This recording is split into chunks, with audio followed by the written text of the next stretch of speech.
Now, marking Remembrance Sunday, we're live from the Cenotaph on Whitehall. Audio-described accessible commentary and uninterrupted commentary-free coverage is available on BBC iPlayer. British Sign Language is also available on Red Button and iPlayer. Here on BBC One, we join Sophie Rayworth and Petroc Trelawney.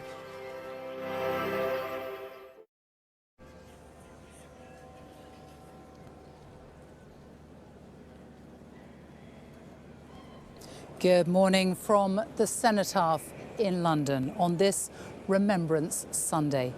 People have been gathering here since first thing this morning, just as they have done for more than 100 years now. They want to be here on this day, in this place, to bear witness as His Majesty the King leads the nation in remembering all those who have lost their lives in the service of their country. And stretching back along Whitehall this morning, more than 10,000 veterans, young and old, who have come here from all over the world, some for the very first time, to pay their own tributes to friends and comrades who lost their lives. I'll be talking to some of them this morning and hearing their stories. And with me too here in Whitehall this morning is Petroc Trelawney. This great thoroughfare of Whitehall, this broad carriageway that stretches from Trafalgar Square to the Palace of Westminster. The London plane trees in glorious autumnal colours, the eager autumn light softening the austere facades of the buildings that seem to cradle the Cenotaph.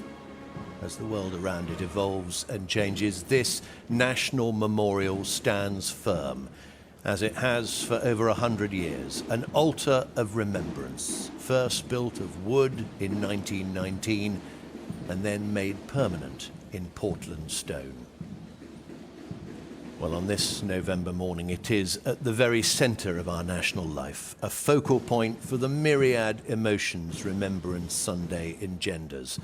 Long roll calls of the dead from the world wars, where only a few remain to share their stories. Vivid memories of those who gave their lives in more recent times. And all this set against a world still riven by conflict. In Ukraine, Sudan, in the Middle East and elsewhere, the pain, hurt and chaos of war is still endured by so many. On Horse Guards Parade and at Whitehall, more than 10,000 veterans who later will march past the Cenotaph. They've come from across the country and from further afield, here to remember the friends who fought beside them, but who didn't return.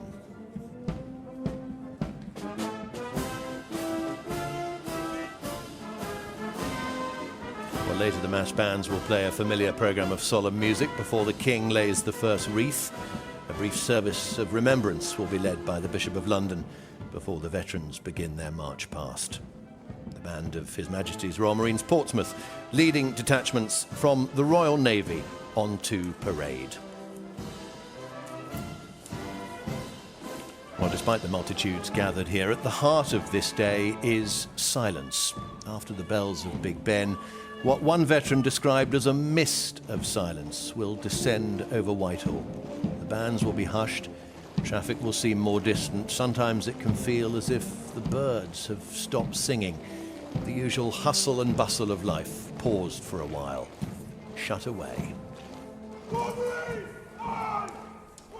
In Roman numerals, 1945. The Second World War ended 80 years ago. May the 8th was VE Day.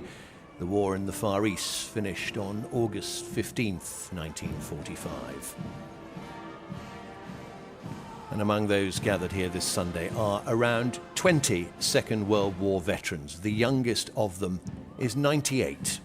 We're going to be hearing from several this morning, and two stories now. Charlie Richards, who's 104, is one of the last two known surviving Chindits, British, Indian and Gurkha soldiers renowned for their bravery behind Japanese lines in Burma. Charlie Richards shares memories of his best friend, Son Johnson. First centenarian Donald McAngus, who recalls the sinking of his naval motor torpedo boat in the Adriatic. joined the Navy, I was about 17 and a half, I think. That was in January 43. I joined a motor torpedo boat, MTB 655, 30th crew. Knew everyone, just like a big family. We were sailing up near Trieste, I think it was. We just found out we were in a minefield after that, you know. Leading boat in front, 643, went over the mine, brought it up, and we hit it. And it was split in two right away. I found myself over the rail in the water, and I'm looking back to where I was sitting. I must have been blown over there, you know. But I can't remember getting blown, but I was in the water. Some of the boys got burnt because the water was on fire just where we were. Must have lost about 10 men off that. I'm sure we did. I think they were all 19, weren't very old.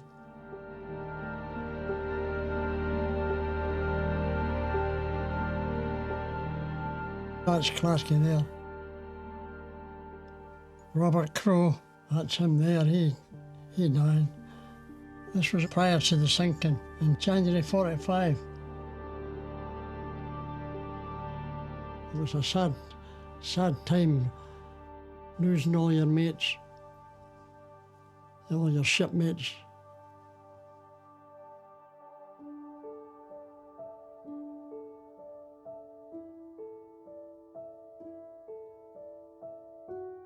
I'm very proud to be a Chindit. I was 21 when I got called up. Used a pub in Kettering called the Wagon and Horses. And there was a chap at the other end of the bar who turned out to be son Johnson. I never really knew him. And I heard the landlord say, "I hear you got your call-up papers, son." Of course, I pricked my ears up, man, because I already got mine. Being pushed together like that, we became friends. And I was best man at his wedding. I'm sure Wingates thought, these are the lads that are going to make good Chindits.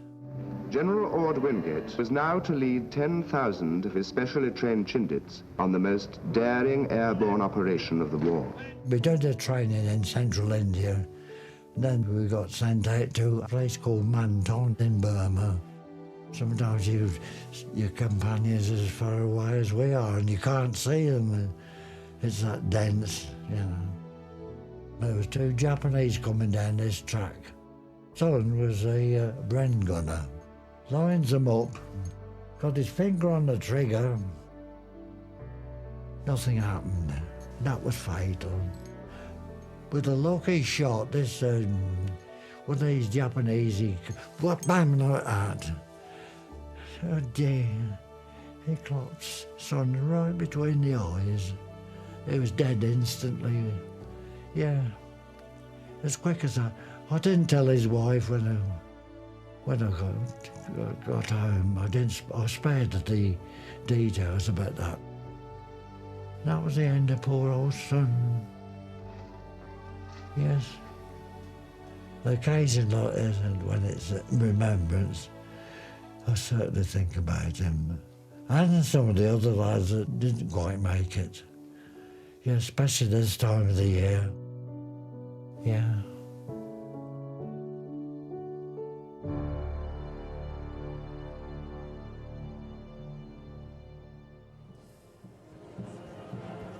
Well, it is a very special time of the year and a very special moment for us here as well, because we have in front of us 7 of the 20 or so World War II veterans who are taking part in the march past this morning. The youngest, 98 years old, the oldest, we think, 104. Now, I'm going to talk here to Ken Embleton, who is 101 years old. Yes. You have come here for the very first time in your life. Why have you decided to come this year? Well, because I thought I missed something in my life and I ought to do it, and I'm here. And I'm so humbled and lucky to be here. I love that you say you're humbled. I mean, I think we're all very humbled to see you here. The round of applause that you got just when you arrived here a short time ago was quite something, wasn't it? I felt a bit tearful, actually. I really did. Because the real heroes are out there lying under crosses.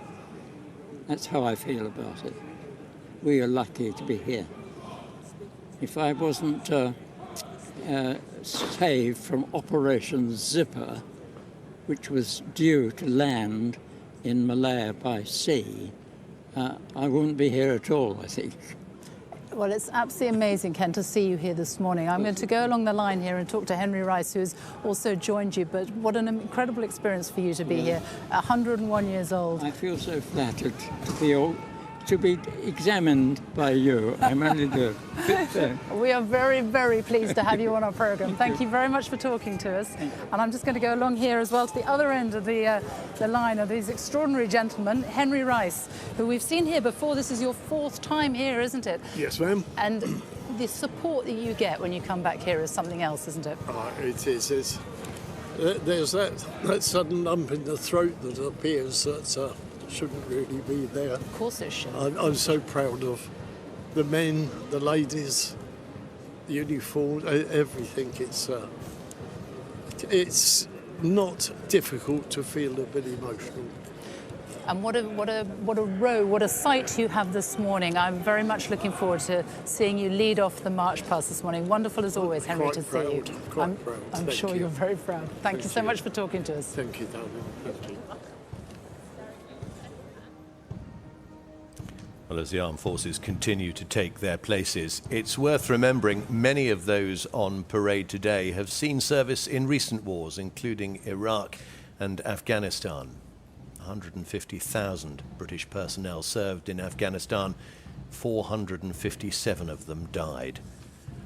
One of them was Warrant Officer Gary O'Donnell of the Royal Logistic Corps, a bomb disposal specialist who served in Sierra Leone, Northern Ireland, Iraq and Afghanistan. He was one of the only soldiers to have been awarded the George Medal twice for repeated acts of immense bravery. He was killed in Helmand Province, Afghanistan, in 2008. I met Gary in a pub in Leamington, and one of the first things he said to me was, "I defuse bombs." And I'm like, "No, you don't." We got married in 1998. The army was everything for Gary. He absolutely adored his job. He was very outgoing. Before he joined the army, he was in a band, and he kept up playing the guitar and singing. That was his passion, really. Aidan was born in 2000. They loved to sing together, and I have memories of them both singing American Pie at the top of their voices together while Gary played the guitar. It was lovely. When Gary went to Afghanistan in 2008, I was just pregnant with Ben. He was coming home from leave, so I was actually having Ben while he was on the flight home. Aidan was overjoyed to see his dad, obviously, plus he just got a little brother as well, so it was all happy. We were all really happy. And obviously we went to the park and kicked some balls, played music. Dad was singing. I always wanted to learn the guitar watching him, but I didn't manage to do that. But Ben has. I'm just kind of learning the basics. Just getting there. Gary was very tired when he came home, but his face lit up when he held Ben. He made the most of those 10 days. I understood the danger of the job, but I saw him as my dad, that, you know, nothing bad could ever happen to him, and then he'll be back soon. I saw two people in suits walking towards my door, and I answered the door holding the baby. Aidan was playing outside with his friends. and I had to call him in. Sorry. Had to tell him his dad had gone, and he just screamed, "My dad's dead." Sorry. For me personally, it was, you know, I'm never going to see him again. You know, I didn't get to hug him a final time. He was in Helmand province defusing a bomb, and I think it was booby-trapped and it went off. The repatriation was actually worse than the funeral for me. We went to Brize Norton, and it was just Gary that came off the plane. It was surreal. It was just something I never imagined that I would have to go through. And to this day, the last post, because they played that as he came off the plane, the last post makes me cry every single time I hear it. Gary's got 2 George medals. He got the first one in Iraq in 2006,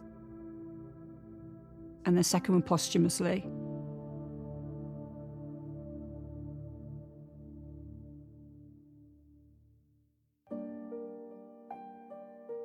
I miss us being a family.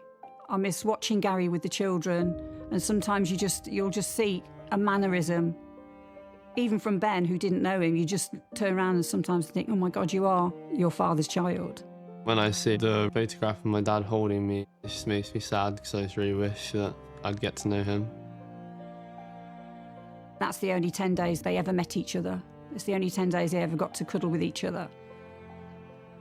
To do the job he did, you have to be selfless, because you are putting your life on the line for other people. I can't tell you how proud I am of Gary. He saved so many lives. On Remembrance Sunday, the nation pausing helps us remember that they remember our loved ones. I don't want him forgotten.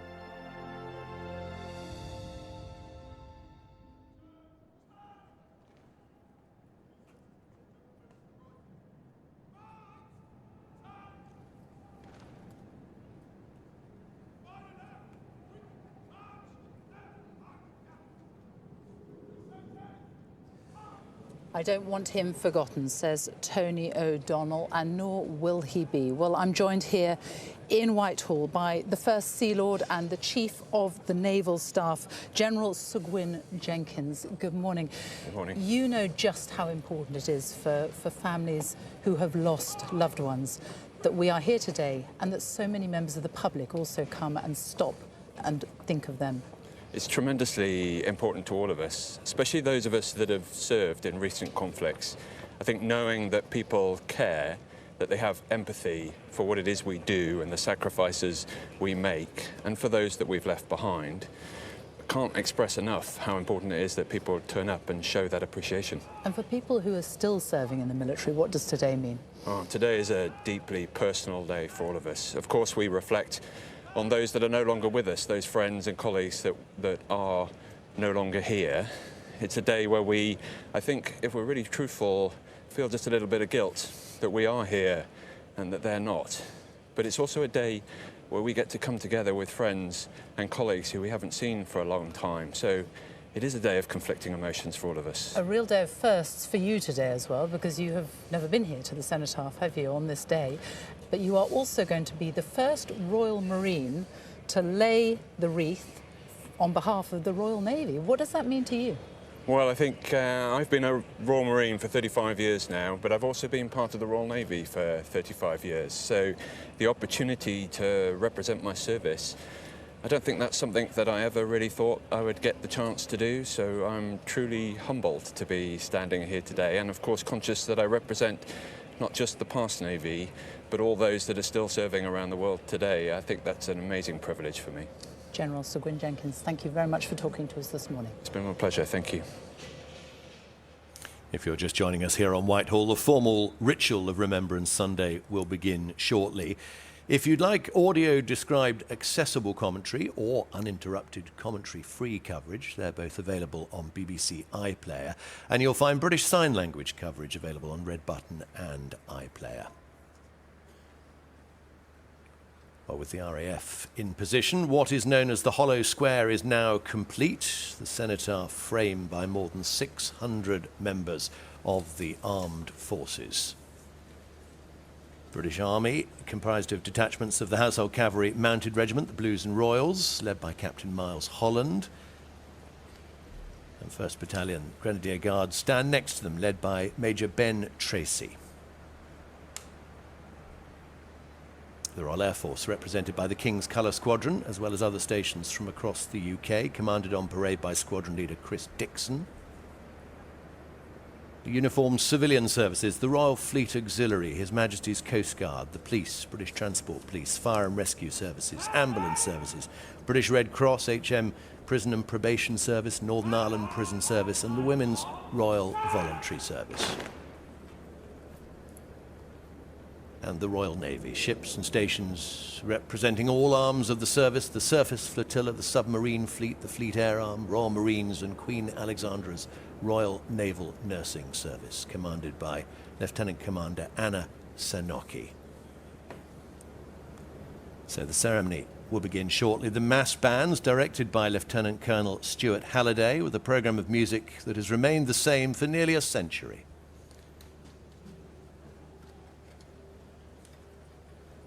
Begins with Rule Britannia.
Heart of Oak are our ships, Heart of Oak are our men.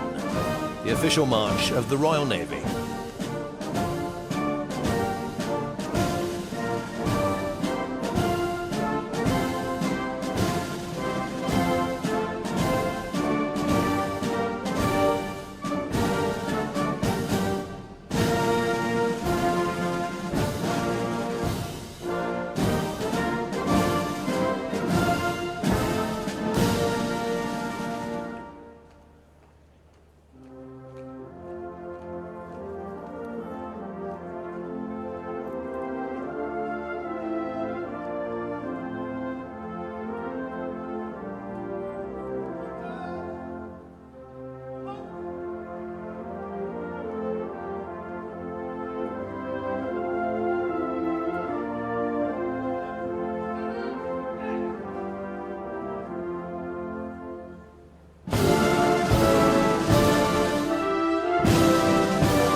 music now taken up by the pipes and drums of the Royal Corps of Signals, the first time they've played at the Cenotaph on Remembrance Sunday. Mark Black, the Corps Pipe Major.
Senior Drum Major of Household Division Dan Fairley of the Coldstream Guards.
Exquisite dappled light over the Cenotaph this morning, evocative long shadows as the pipes and drums of the Royal Corps of Signals take over once again.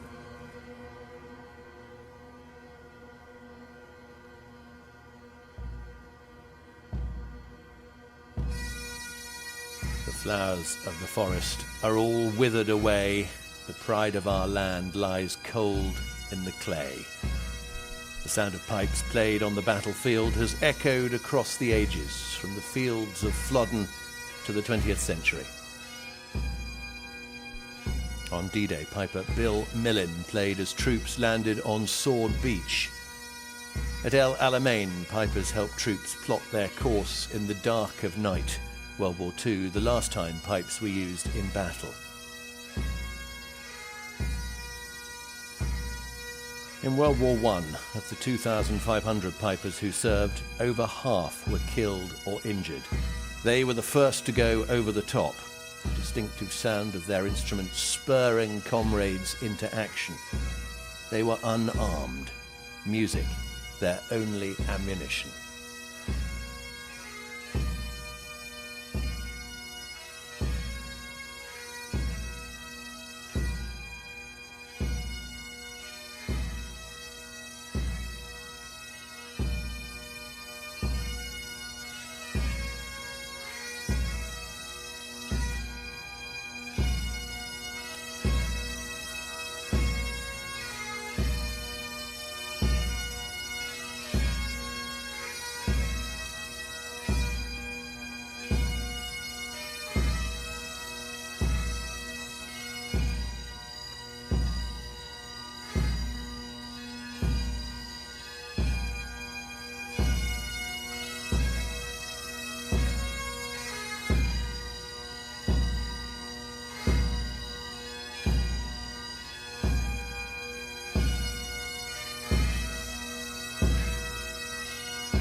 Well, next the mass bands play Nimrod, that noble and poignant tune from Elgar's Enigma Variations.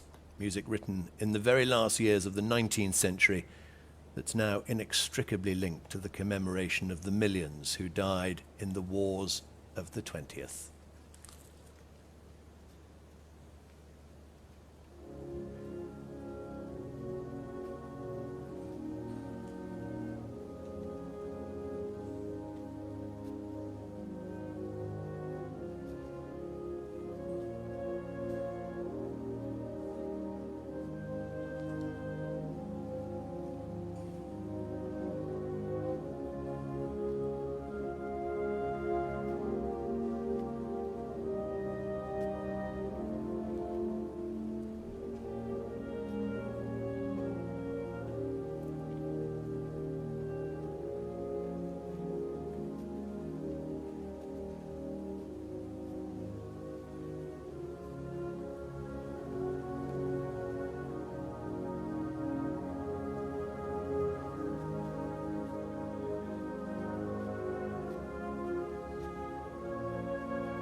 procession of clergy and choir who will lead the service of remembrance, Dido's Lament by Henry Purcell, When I Am Laid in Earth.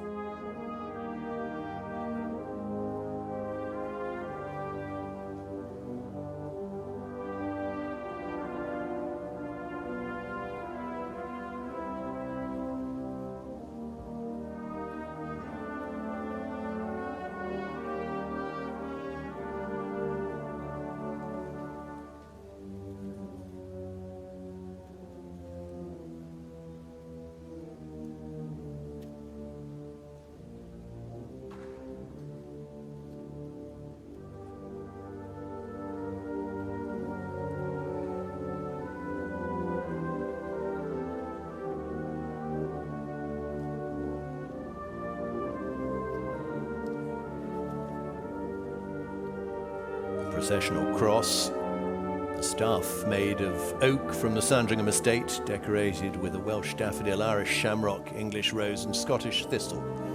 Cornelius Vicalis, the cross bearer, and 10 children of the Chapel Royal and 6 gentlemen in ordinary.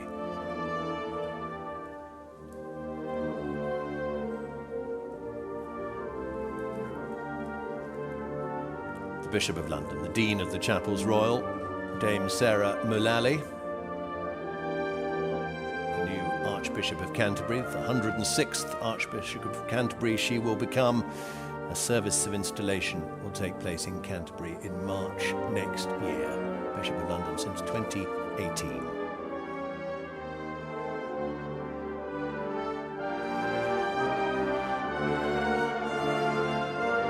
Major General James Bowder, General Officer commanding London District, former officer of the Grenadier Guards.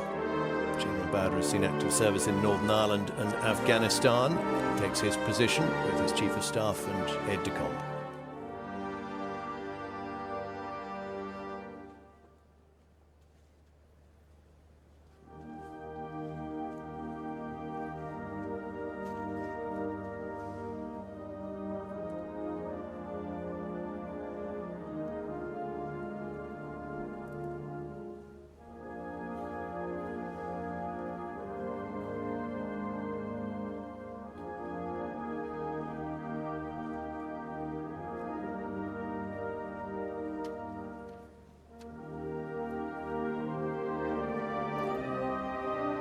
Prime Minister Sir Keir Starmer and the Leader of the Opposition, the Leader of the Conservative Party, Kemi Badenoch. Sir Ed Davey, Leader of the Liberal Democrats, and Liz Saville-Roberts, Plaid Cymru.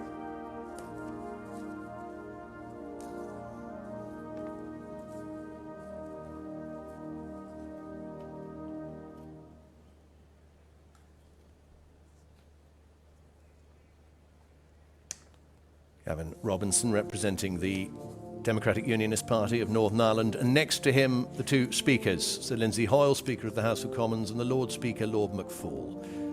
On the end of that line, Shabana Mahmood, the Home Secretary, Lisa Nandy, the Culture Secretary, and Yvette Cooper, the Foreign Secretary.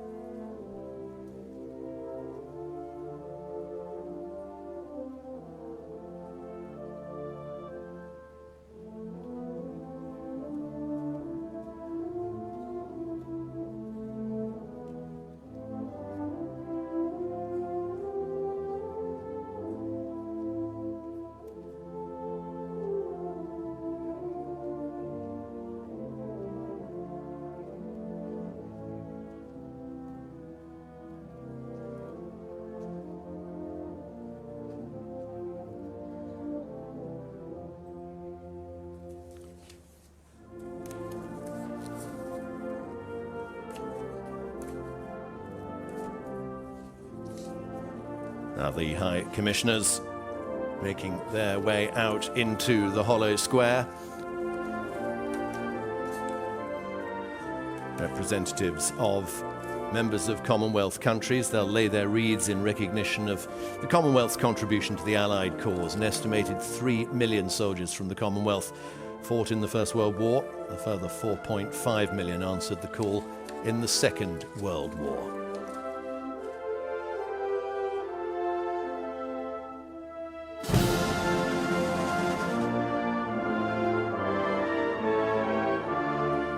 and the procession of faith leaders.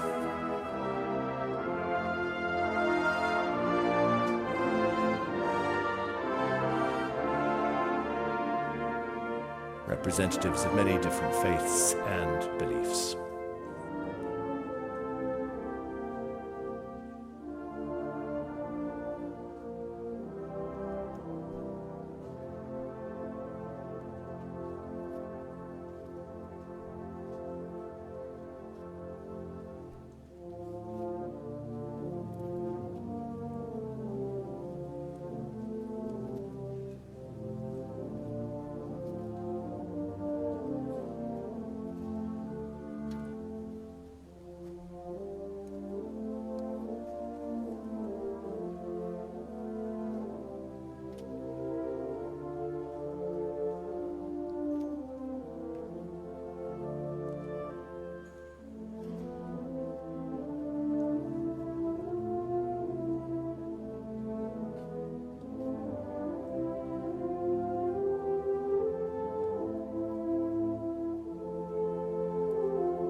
Eight former prime ministers in the second row there.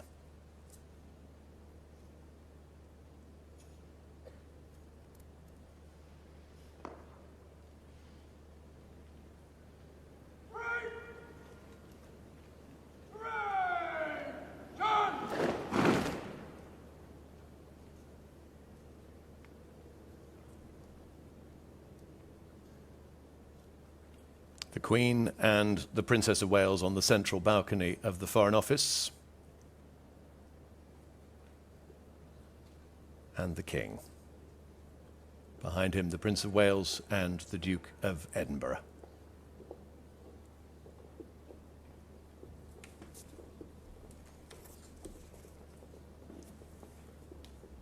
Also on the balcony, the Duke and Duchess of Gloucester on the left, and on the right, the Duke of Kent and Duchess of Edinburgh.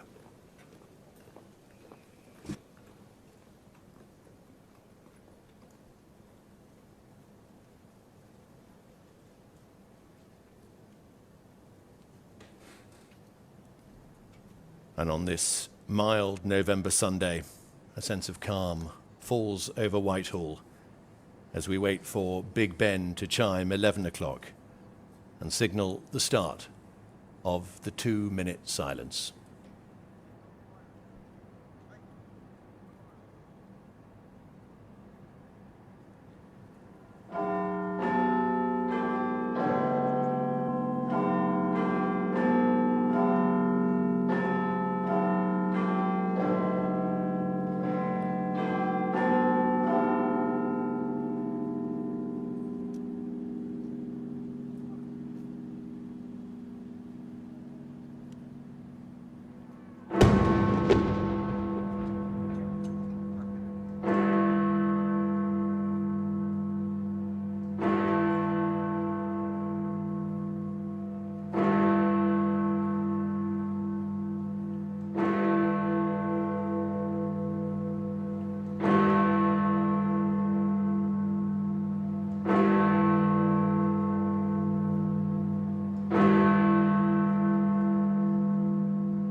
The Royal Marine Buglers playing the last post, and before that on Horse Guards, King's Troop Royal Horse Artillery signalled the end of the 2-minute silence. His Majesty the King steps forward to lay his wreath on behalf of the nation.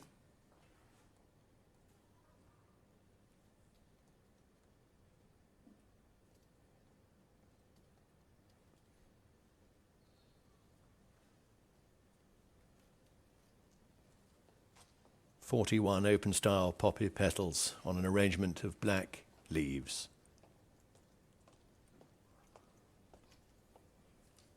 The Queen's wreath laid by her equerry, Major Ollie Plunkett of the Rifles.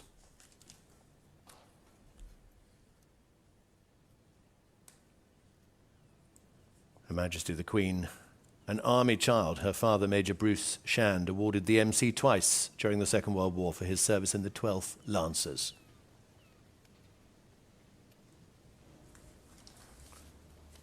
Prince of Wales, in his Royal Air Force uniform. He was a search and rescue pilot. He served full-time in the military for 7.5 years.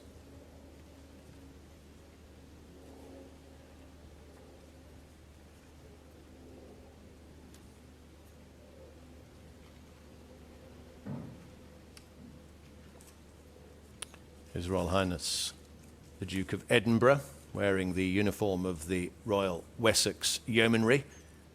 He's been their Royal Honorary Colonel for 20 years.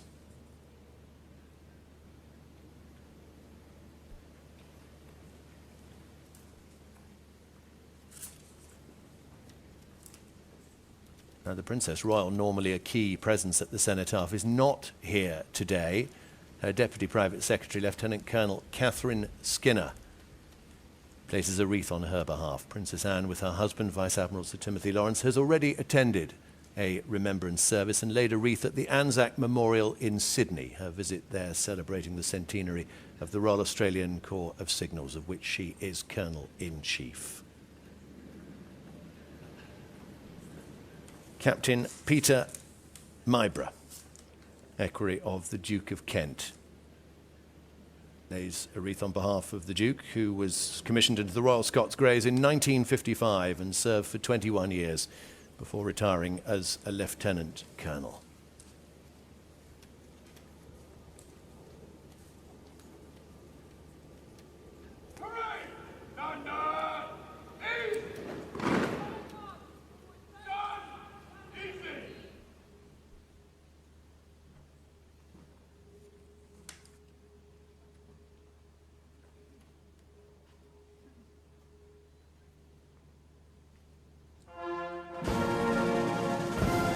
The Prime Minister, Sir Keir Starmer, steps forward to lay his wreath.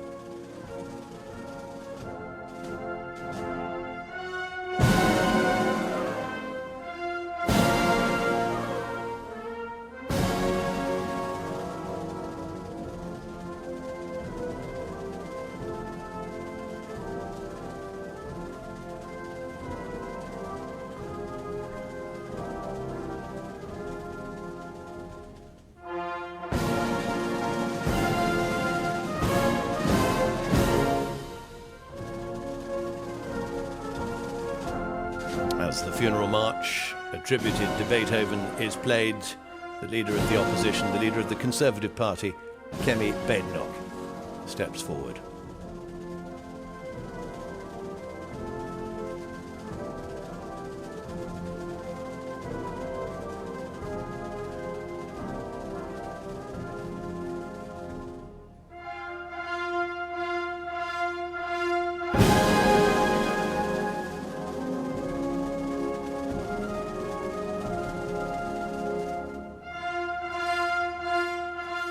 Sir Ed Davey, leader of the Liberal Democrats.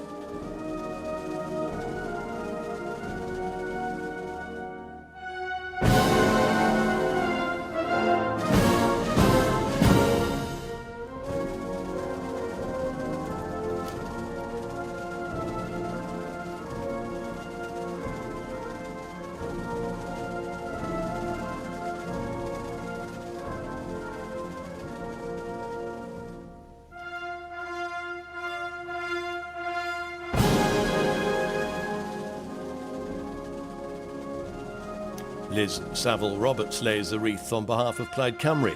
The Scottish National Party and Plaid Cymru have an agreement set up in 2001 where they lay a joint wreath, each taking turns in alternate years to be the wreath layer.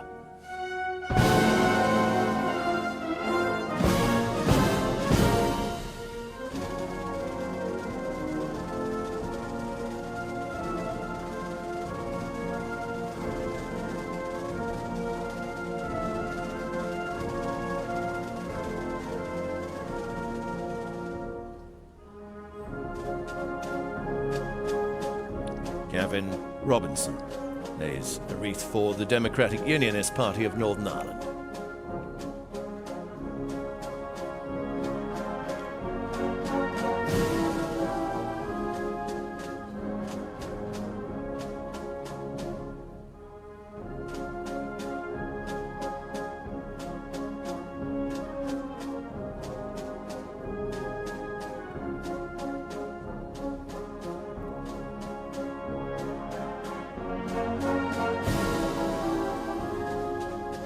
Speaker of the House of Commons, Sir Lindsay Hoyle.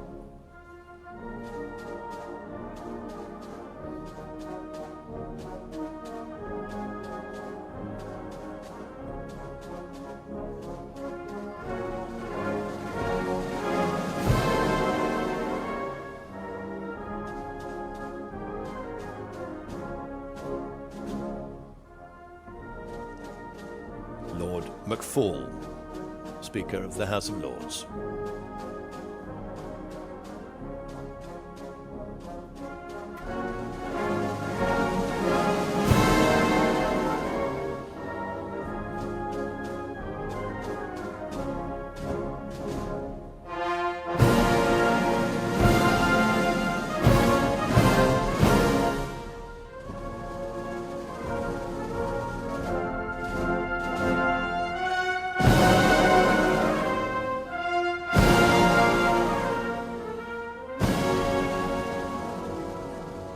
Stepping forward together, the Secretary of State for Foreign, Commonwealth and Development Affairs, Yvette Cooper, and the Secretary of State for the Home Department, Shabana Mahmood.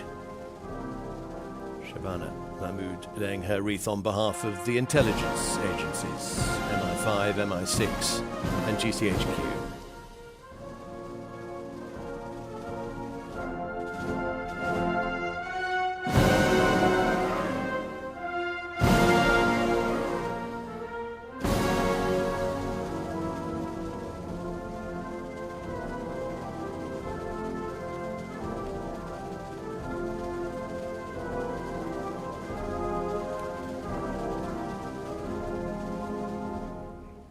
And next, representatives of the Crown dependencies in the UK overseas territories, the bailiwicks of Guernsey and Jersey, the Isle of Man, Anguilla, Bermuda, British Virgin Islands, Cayman Islands, Falkland Islands, Gibraltar, Montserrat, St Helena, Ascension, and Tristan da Cunha, and the Turks and Caicos Islands. Channel Islands, the only part of the British Isles to be occupied by the Germans during World War II. The majority of Gibraltar's civil population evacuated in 1940, so the rock could be turned into a military fortress. Over 3,000 Bermudians served in the First and Second World Wars.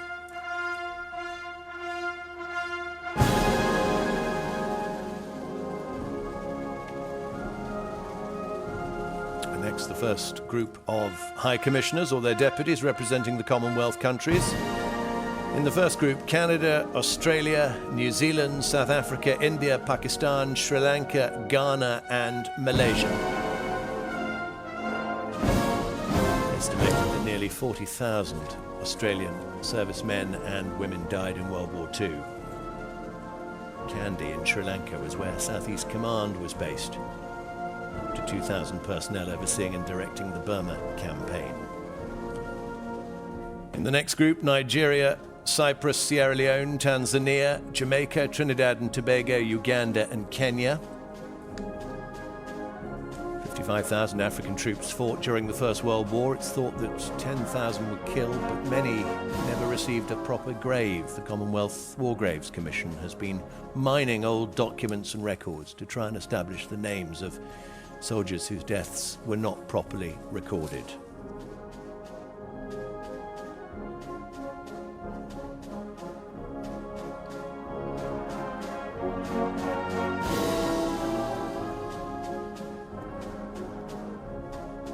Malawi, Malta, Zambia, the Gambia, Singapore, Guyana, Botswana, Lesotho and Barbados.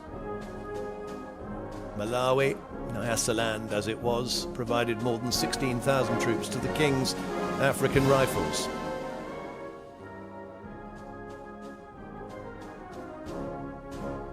Malta endured relentless aerial attacks by the Luftwaffe and Italian Air Force.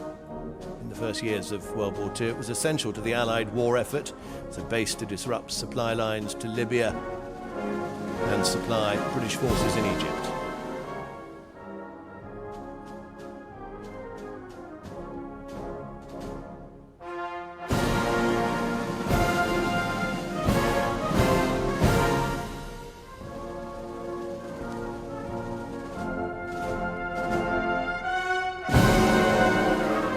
Mauritius, Eswatini, Tonga, Fiji, Bangladesh, the Bahamas, Grenada, Papua New Guinea, the Seychelles, the Commonwealth of Dominica, St. Lucia, and St. Vincent and the Grenadines.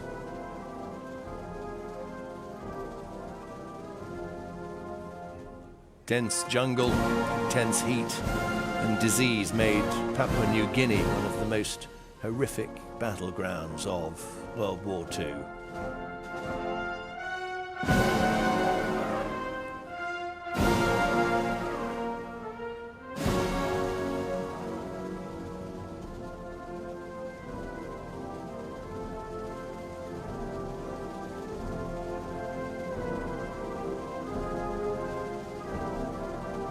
And the final group of High Commissioners: Belize, Antigua and Barbuda, St. Christopher and Nevis, Brunei Darussalam, Namibia, Cameroon, Mozambique, Rwanda, Gabon and Togo. Mozambique, a Portuguese colony. In World War I, it was invaded from German East Africa after Portugal joined the Allies.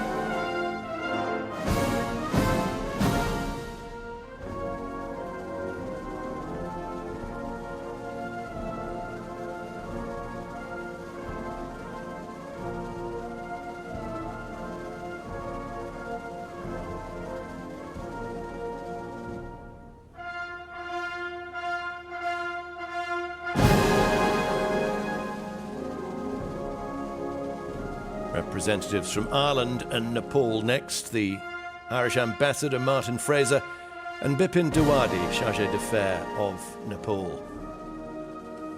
Since it was introduced in 1856, Irish-born men have won a total of 180 Victoria Crosses, including 37 during the 4 years of the First World War. Many as 70,000 Irish served in the Second World War, even though the Republic of Ireland was neutral. Now, the service chiefs, the Chief of the Defence Staff, Air Chief Marshal Sir Richard Knighton, First Sea Lord and Chief of the Naval Staff, who we heard earlier, General Sir Gwyn Jenkins, the Chief of the General Staff, General Sir Rowley Walker, and the Chief of the Air Staff, Air Chief Marshal Harvey Smith.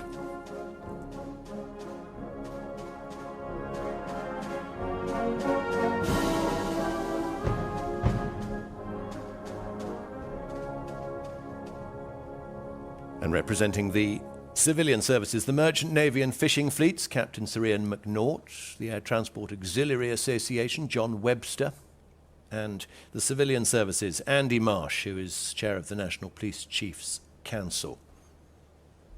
The lifeline is firm, thanks to the Merchant Navy, so the strapline went on a familiar World War II poster. The Bishop of London. O Almighty God, grant, we beseech thee, that we who here do honour to the memory of those who have died in the service of their country and of the Crown may be so inspired by the spirit of their love and fortitude that, forgetting all selfish and unworthy motives, we may live only to thy glory and to the service of mankind. Through Jesus Christ our Lord. Amen.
Teach us, good Lord, to serve thee as thou deservest, to give and not to count the cost, to fight and not to heed the wounds, to toil and not to seek for rest, to labour and not to ask for any reward, save that of knowing that we do thy will.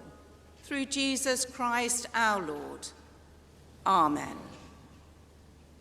Our Father, which art in heaven, hallowed be thy name. Thy kingdom come, thy will be done, in earth as it is in heaven. Give us this day our daily bread, and forgive us our trespasses, as we forgive them that trespass against us. And lead us not into temptation, but deliver us from evil. For thine is the kingdom, the power, and the glory, forever and ever. Amen. Unto God's gracious mercy and protection we commit you. The Lord bless you and keep you. The Lord make his face to shine upon you and be gracious unto you. The Lord lift up the light of his countenance upon you and give you his peace this day and always. Amen.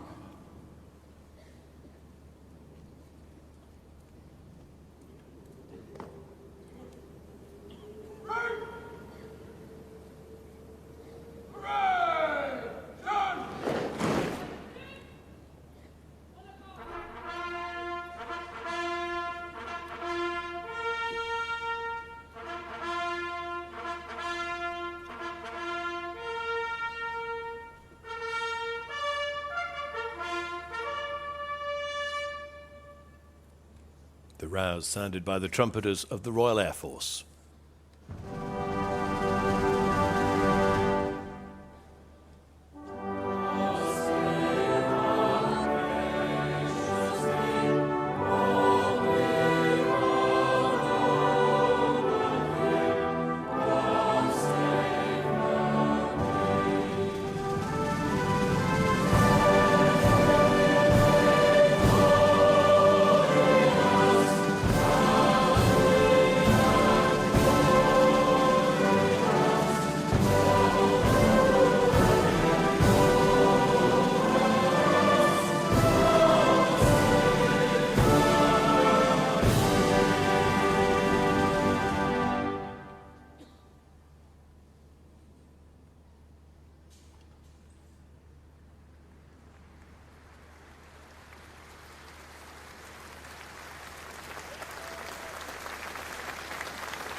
The King leads the royal party back into the Foreign Office. The King, as sovereign, is Commander-in-Chief of UK Armed Forces. His own relationship with the Armed Forces began in 1971, where he gained his RAF wings at RAF Cranwell.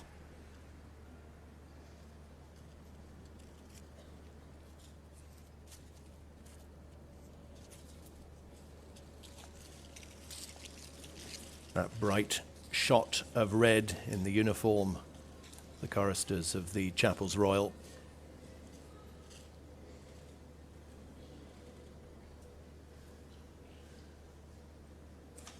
And Dame Sarah Mullally, Bishop of London, but will officially become Archbishop of Canterbury in March next year.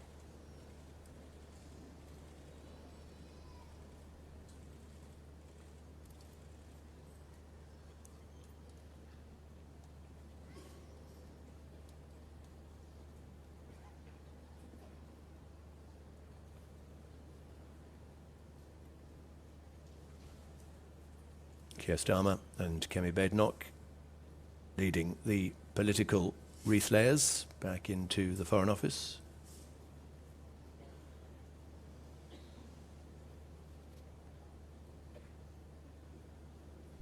And the former Prime Ministers, John Major and Tony Blair, Gordon Brown and David Cameron, Theresa May and Boris Johnson, Liz Truss and Rishi Sunak.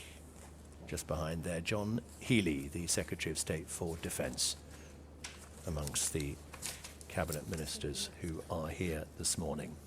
Well, as the service of remembrance comes to an end, thoughts turn towards the March Past of Veterans, which will take place very shortly. Sophie Rayworth is with some of those taking part. I am indeed. I'm here with Ibi Ali and Josh Boji, who will be both taking part in the March Past this morning. And Josh, you served with the Royal Engineers. You lost 3 limbs, your arm and both legs, in Afghanistan. That was 2010, wasn't it? It was indeed, Sophie, yeah. And Ibi, you lost an arm in Iraq. That was 2007, yes, it was, roadside bomb. We are here. We remember those who died. We remember the families, but we also remember people like you who have such life-changing injuries. What does it mean to you to be here, to take part in a March Past like this? For me personally, it's just quite humbling to be here. The great British public just showing respect for the armed forces and those that have paid the ultimate sacrifice, unfortunately. I mean, we were chatting off there, I was just stood down there watching the King lay a wreath, and I realised I stood next to Scottish Little Soldiers, which is children of those who have paid that sacrifice. So for me, it's just humbling to be here. And Ibi? I think it's quite bittersweet for myself because we've both got colleagues and friends that we've lost in the conflicts that we served in, but it also, we look further back and also to those around us because sadly the numbers will dwindle in terms of who arrives here each year, and that's why our organisation, CASEVAC, tries to look after us as best it can whilst we're around, and I think finally it's all about the families as well. They tend to make the bigger sacrifice. Not all of them get to march and be cheered by the crowds that we do have, and it's always for me the families that have suffered the most. That really CASEVAC is who you are marching with this morning, isn't it? And I mean, it's a very exclusive club. You have to be really severely injured either in Afghanistan or Iraq. That's correct, yeah. So the CASEVAC club was formed by David Wiseman and Dave Henson, who were both injured in Afghanistan, and it follows in sort of the steps of the Guinea Pig Club post-World War II, where it's all guys, we were all injured either in Iraq or Afghanistan. We were CASEVAC from the ground, medevac back to the UK, and we all recovered together at the DMRC Headley Court. So yeah, it's just keeping that cohort that went from injury to where we find ourselves today. We meet a couple of times a year, don't we? We keep the families involved, and it's just a great network to be a part of. It's very special, that bond, isn't it? That camaraderie for you. It is, and it is strange because we are not insular, because our humour can be seen as quite dark humour, but that's what got us through the darkest days that we had in rehabilitation, and unfortunately some of the members do have continued dark days, so we try to help them using our experience because it's a shared experience. Well, Ibi and Josh, I must let you take your places for the March Past. Thank you so much, both of you, for talking to us this morning. Thank you very much. Thank you. Well, so far today we've witnessed a state occasion filled with formality, epitomised by those tirelessly drilled lines of young men and women serving in today's armed forces. But for the rest of the day we focus on earlier generations, the veterans who have gathered to mark their service and that of their friends and colleagues. Now that the official ceremony has concluded, representatives of major service charities led by the Royal British Legion will lay their wreaths at the Cenotaph. First, the President of the Royal British Legion, Vice Admiral Paul Bennett. Joined the Royal Navy in September 1985 and served extensively at sea in Europe, North and South Atlantic and in the Middle East.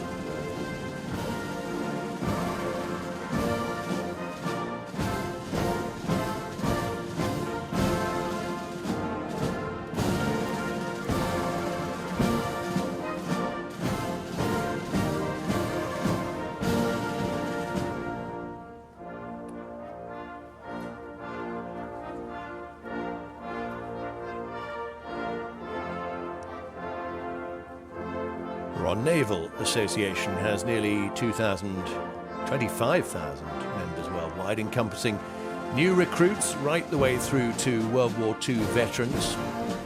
Formed in 1950s, they're marking their 75th anniversary this year. Their motto, once Navy, always Navy. Andy Christie lays their wreath. He served for 35 years and saw active service in the Falklands. Comes from a proud naval and military family spanning multiple generations. His father, daughter, wife, mother, sister and uncles have all served, as did relatives in both wars.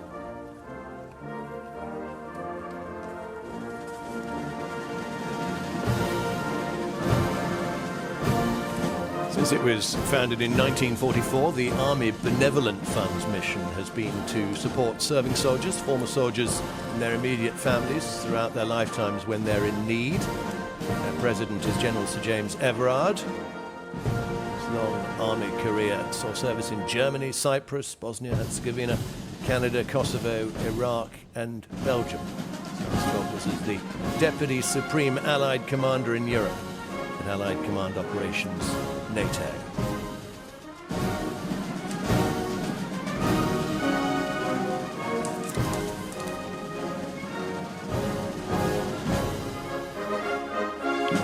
The RAF Association has provided help and support to serving personnel, veterans and their families for over 90 years.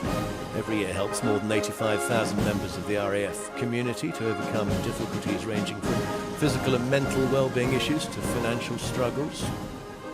Air Marshal Sir Baz North lays their wreath, served in the RAF for 34 years, starting his career as a helicopter pilot.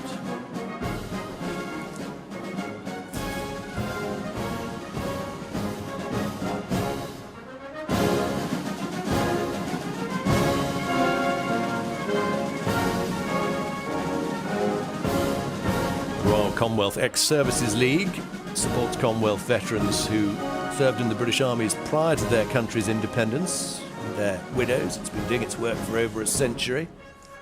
Grand President is Field Marshal David Richards, former Chief of the Defence Staff. Now Baron Richards of Hurstmonceux, he sits in the House of Lords following his long and distinguished military career. Knighted in 2007 for services in Afghanistan, making him the first soldier to receive an operational knighthood since World War II.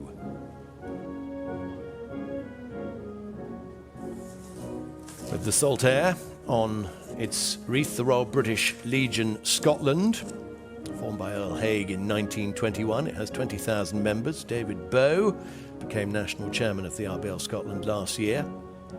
He served with the 17th and 21st Lancers in Northern Ireland.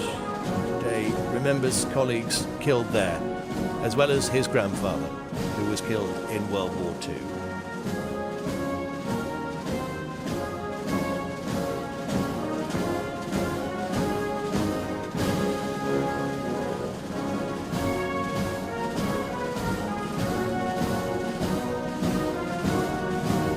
The last wreath to be laid in this part of this morning's ceremony is laid on behalf of Transport for London. It was in 1920 that George V granted the unique honour to the London General Omnibus Company to parade at the Cenotaph on Remembrance Sunday. Come every year since. Laying the wreath, Robert Laird, who served in the Corps of Royal Engineers, completing tours of Kuwait, Canada, Oman and the Falklands. He left as a Lance Corporal and went on to work for Transport for London.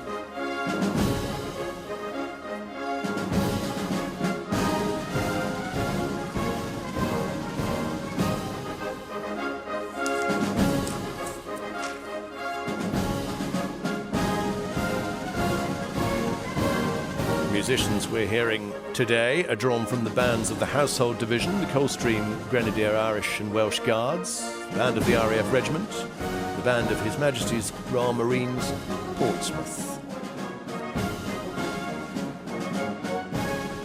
Well, we are a few minutes from the start of the March Past. Amongst the 10,000 taking part today are more than 20 veterans of World War II, which ended 80 years ago. It's a larger contingent than we've seen in recent years. Most are centenarians, perhaps conscious of the fact that this may be the last major anniversary that they'll be able to attend. Two more veterans share their stories now and explain why it was so important that they made the journey to London today. In a moment, 100-year-old Royal Marine Commando Philip Dawson. First, Michael Woods, who is 101. During the war, he was a mechanic in Bomber Command.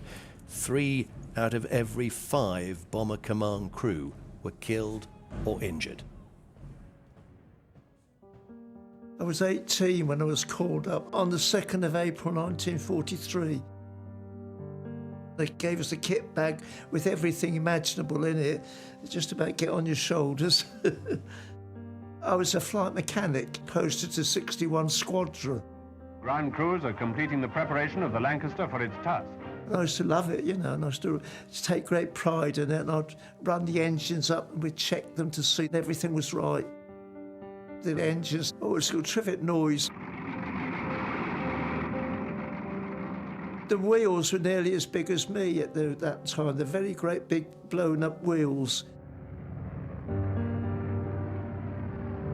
The planes nearly always took off at night, and we saw them off, and then we had to see them in when they come back in the morning. And each one had 7 crew on it. They're only youngsters, a lot of them, in the teens or early 20s. Obviously, when your plane doesn't return, you're very concerned and worried because you know jolly well it's been shot down, and you just hope that the crew survived, just taken prisoner. Some nights you lose perhaps 3 or 4 on your squadron, which is a lot. So many planes never came back.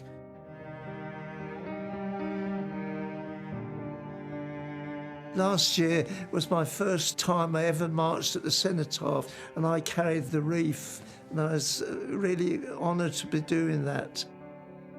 It brings back memories of the war when you're marching down there. Things become so vivid again, and you think of all the people that are not marching with you because they've lost their lives. Every country suffered so much. No one wins really with a war.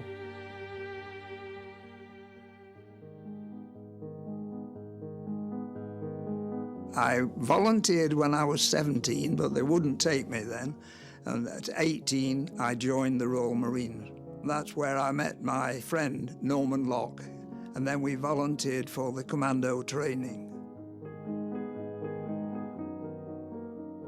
The Battle of the Scheldt Estuary. The initial landings were made by Royal Marine commandos. The Germans had mounted huge gun emplacements all along the seaward side of the island of Walcheren to stop the shipping entering Antwerp harbour.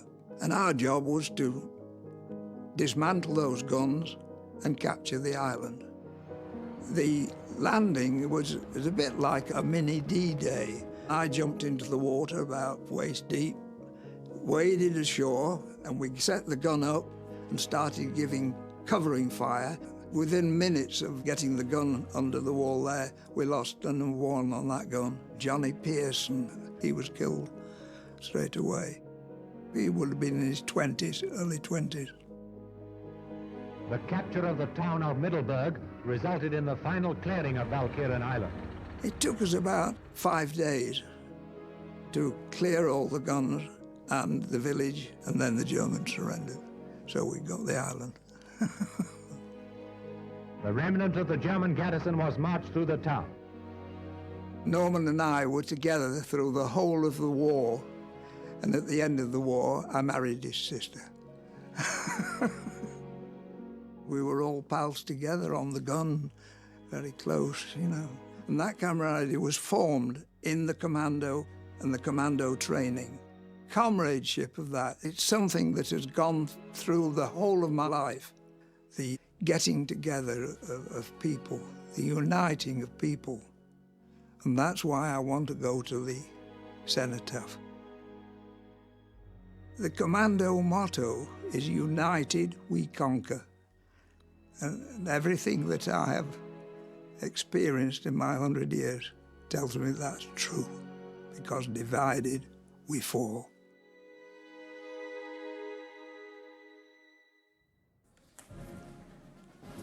Simple but powerful words of wisdom from 2 men who saw war firsthand, Philip Dawson and Michael Woods.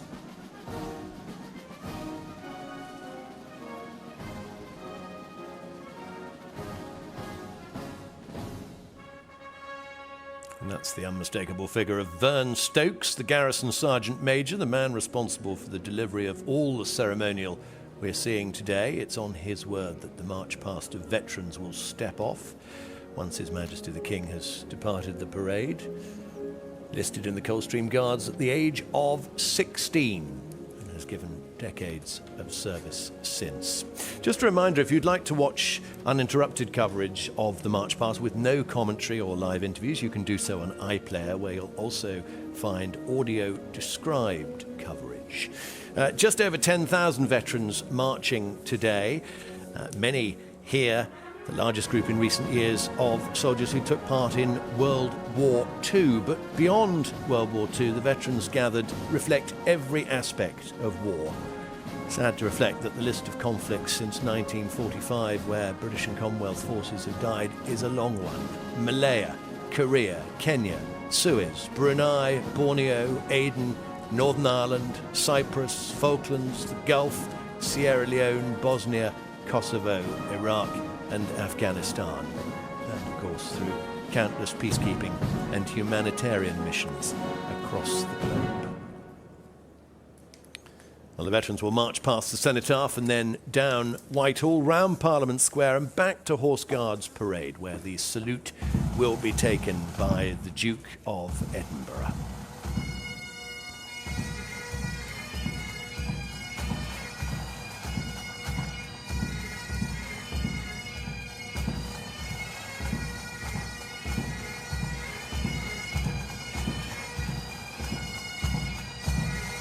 Pipes of the Royal Signals, as we said earlier on, here at the Cenotaph for the first time this year.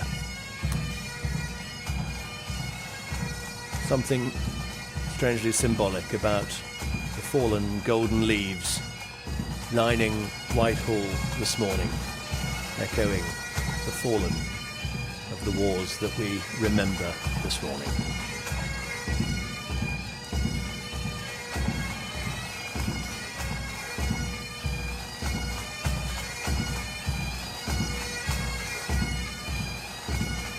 This great road lined grand offices of state.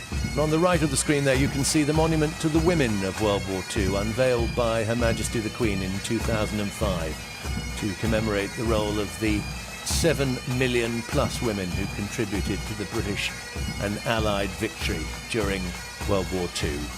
22-foot high bronze sculpture depicting 17 sets of women's clothing, some of them military uniforms, hanging on pegs, symbolising the hundreds of roles which women carried out during World War II.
And so the march past of veterans steps off, led by the band of the Coldstream Guards, who are followed by the Royal British Legion Board of Trustees.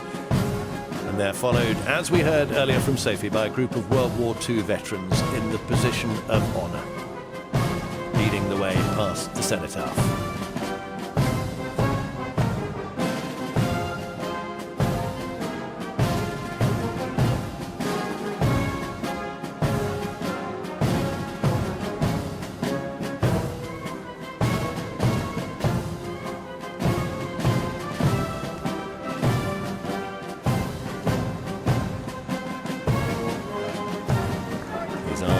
Chindits and the Commando Association with their coveted green berets.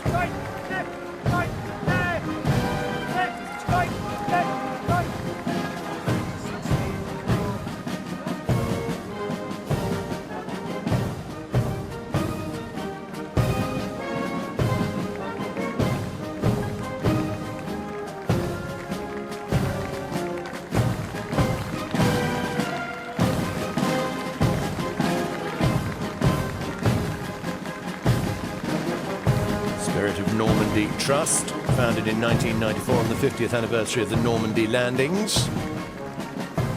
Some of those veterans who we heard talking with Sophie earlier on this morning.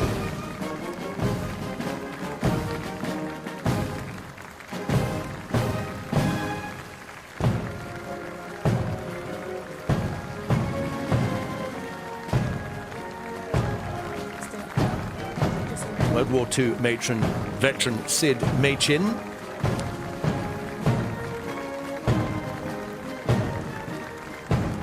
As the Chindit Society, Chindit 77th Brigade, specially trained troops who fought behind Japanese lines in the Burma campaign in World War II.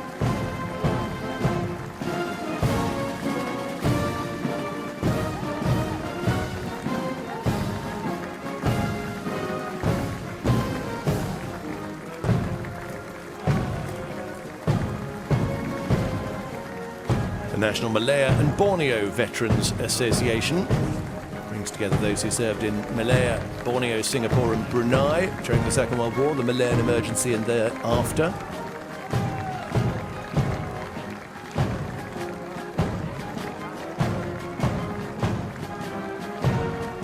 Corps of Commissionaires, security company founded in 1859 by Sir Edward Walter to give employment to service personnel returning from the Crimean War.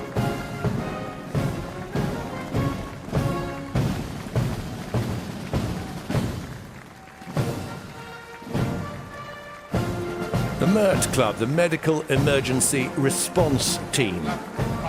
Organisation for those who served in MERT teams in all three services in Afghanistan between 2006 and 2014. Medical teams flying to collect from point of injury, often in challenging conditions. Team UK Invictus alumni. The Invictus Games will be in Birmingham in 2027.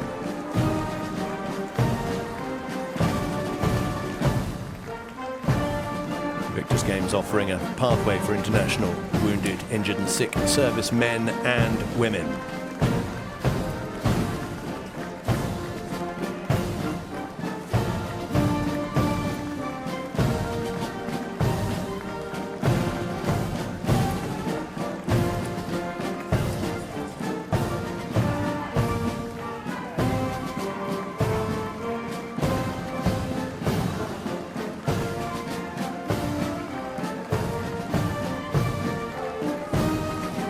Yemen Warders of the Tower of London, the Trucial Aman Scouts Association and the Armed Forces and Veterans Breakfast Clubs marching in this part of the parade this morning.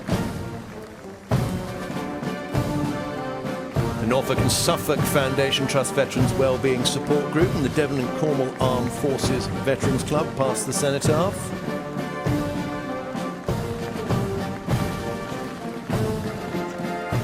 The South Atlantic Medal Association. South Atlantic Medal, the official name of the medal awarded to those who liberated the Falkland Islands. 100 plus South Atlantic Medal Association veterans on parade today.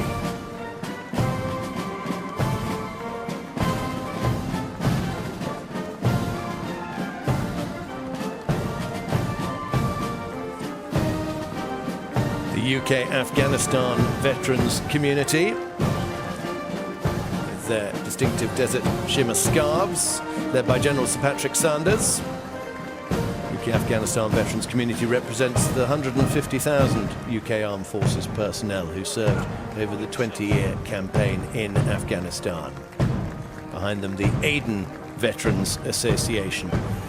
Aden today in Yemen. It was a key port equidistant to Suez Canal, Mumbai and Zanzibar, under British control from the 1830s until the 1960s.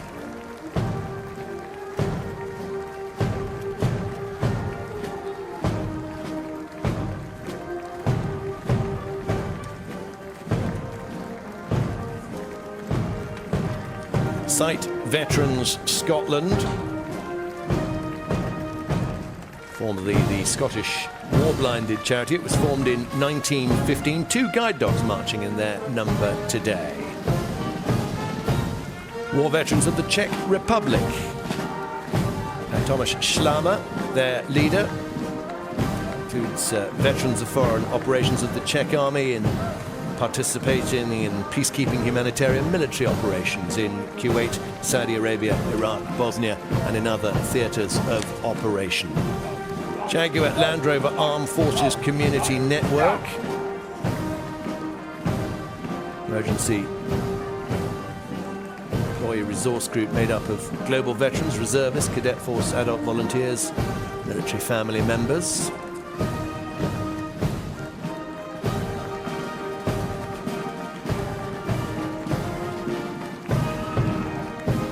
Italy Star Association, the Monte Cassino Association marching in this part of the parade as well. Veterans of the Allied invasion of Sicily, the battles of Monte Cassino and Anzio, and the offensive of spring 1945. Milan Volunteers Group, Milan Volunteer Forces, originated in 1854 with the establishment of the Singapore Volunteer Rifle Corps.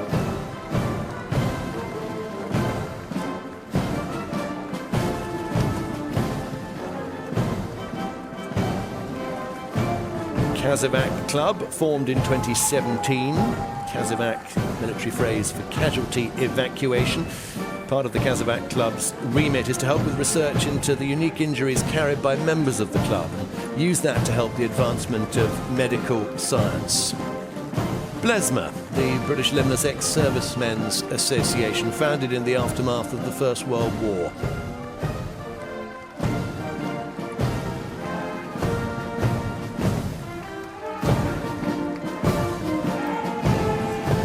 Followed by Care for Veterans, the Royal Star and Garter Homes, founded originally in Richmond, now in Solihull, High Wycombe and Surbiton, and the Royal Hospital Chelsea. You can see them there in the background with their distinctive scarlet tunics and tricorn hats. Combat Stress, also represented in this column of the parade.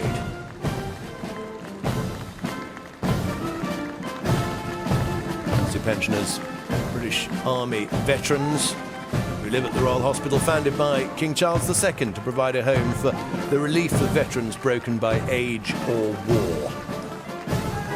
Residents surrender their army pension in return for board and lodging. The Royal Naval Association now. Nearly 100 representatives of the Royal Naval Association. As we said earlier on, this year marks its 75th anniversary. 240 branches across the UK. The Royal Fleet Auxiliary Association. RFA ships serve in all war and peace and disaster relief theatres around the world, supporting not just the Navy, but the Army and the RAF as well. HMS Ganges Association.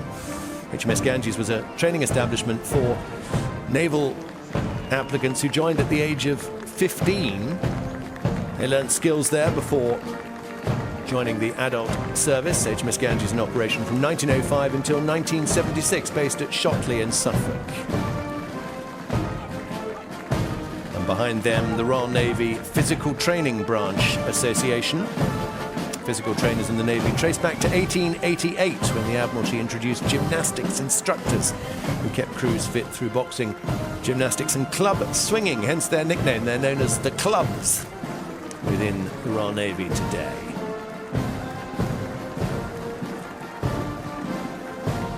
Behind them, the Mine Warfare Association, the Royal Marines Association, and the Association of Wrens, the Women's Royal Naval Service, formed in 1917. Over 6,000 women undertook a variety of duties in the First World War, including cooks, writers, telephonists, stores and other shore-based jobs. Disbanded in 1919, reformed in 1939. 1993, the Women's Royal Naval Service integrated fully into the Royal Navy, with women able to serve on HM ships at sea. The Merchant Navy Association. Its wreath of white anchor represents the 50,000 merchant seafarers who have no grave but the sea. Merchant Navy flag is the only civilian flag that hangs on the Cenotaph. It was Winston Churchill who described the Merchant Navy as Britain's fourth service. Let's go and join Sophie Rayworth now. A huge cheers and applause for all these veterans as they take part in the march past. Cheers from the public, but also from the veterans watching on themselves. I'm joined by two of them. You both served in the Special Forces, Royston Wright and Chris Brogan.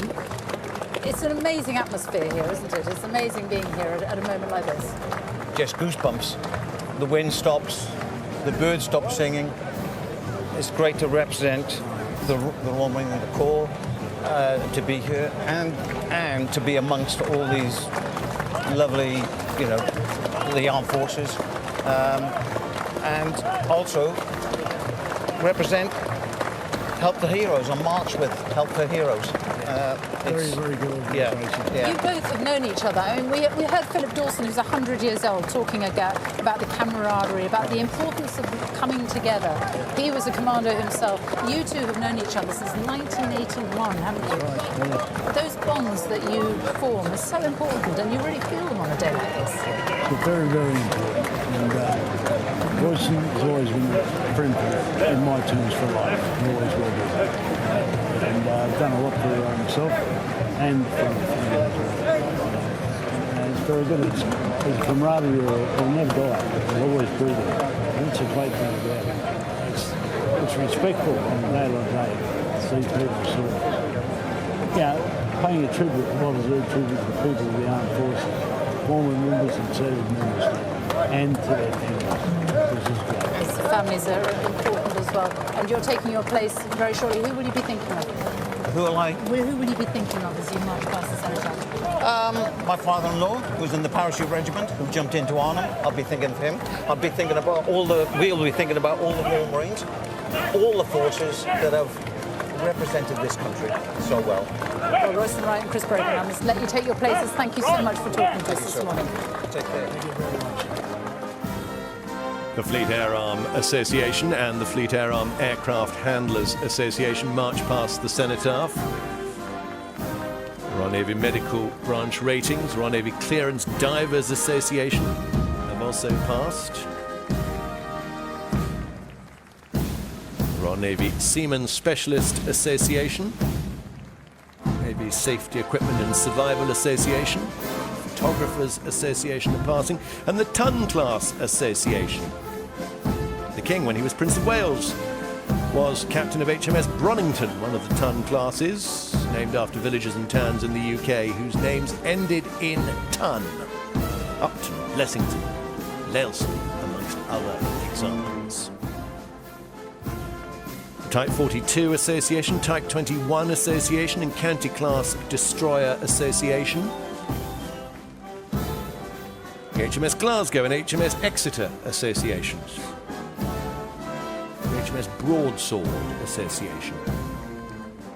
After HMS Coventry was bombed in the Falklands in 1982, Broadsword rescued some 170 crew from the Coventry, although she herself had suffered bomb damage in the same attack.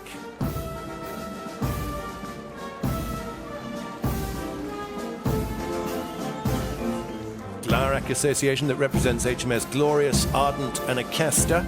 HMS Glorious was one of Britain's largest and fastest aircraft carriers. Sunk in 1940 along with her escorting destroyers. The HMS Bulwark, Albion and Centaur Association, HMS Hermes Association, the Ark Royal Association, the illustrious Tiger and Blake Associations too, all marching by.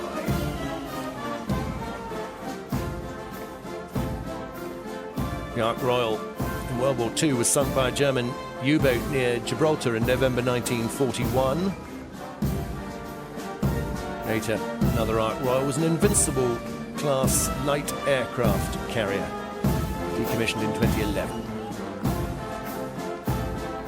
And you can hear the Army, the Navy and the Air Force, that popular tune played by the mass bands as the HMS Blake Association passes by. HMS Ajax and River Plate Veterans Association, associations for HMS Lowestoft, HMS Plymouth, HMS Andromeda, HMS Argonaut, Ariadne, Scylla, Jupiter, Penelope, all represented on parade today. Ariadne and Scylla, both Leander-class naval frigates.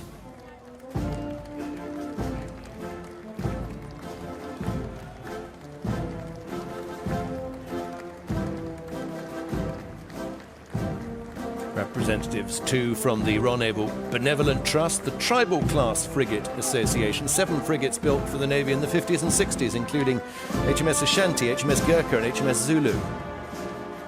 The HMS Intrepid Association, and individuals who served in the Navy who are marching independently on this Remembrance Sunday. Now we move into the Army Infantry column next, led by the Coldstream Guards Association, the Parachute Regimental Association, the Fraserburgh, Macduff and North East Gordon Highlanders Association there.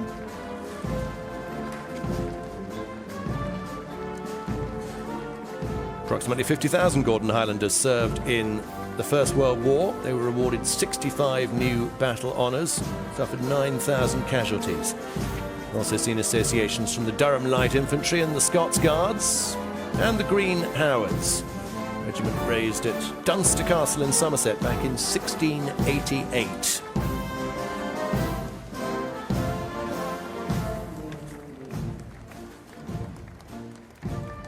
Royal Welsh Comrades Association, the Irish Guards Association, the Republic of Ireland branch, many of the Irish Guards soldiers drawn from across the Irish Republic, as well as Northern Ireland. Queen's Own Highlanders Regimental Association and the Welsh Guards Association, with their Glengarry cap with its distinctive red and white dicing, the Argyll and Sutherland Highlanders, who boast having the largest cap badge in the British Army.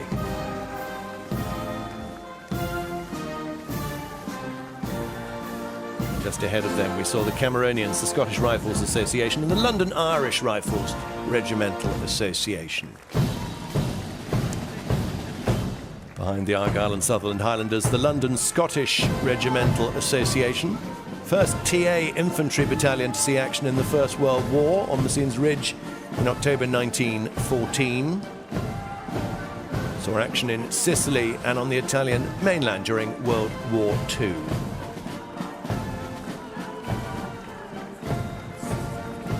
Coldstream Guards Association.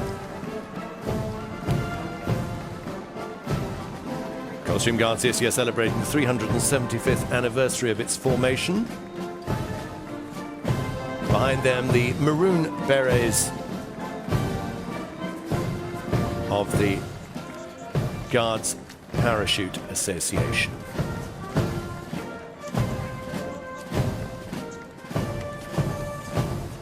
The Guards,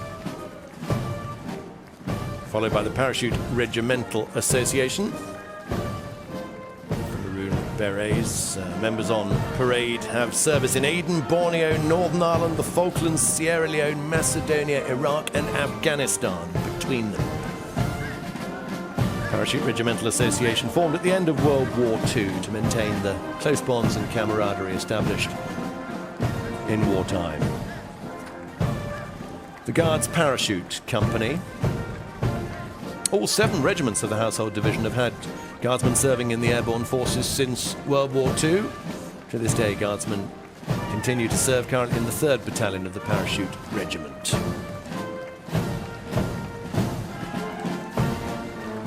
In front of them, the Rifles Regimental Association.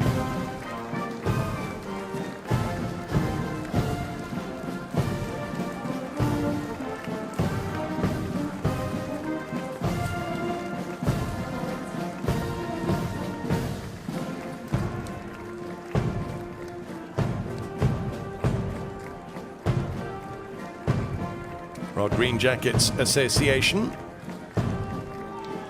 Swift and bold, the Green Jackets motto. Behind them, the East Surrey Reunion Association.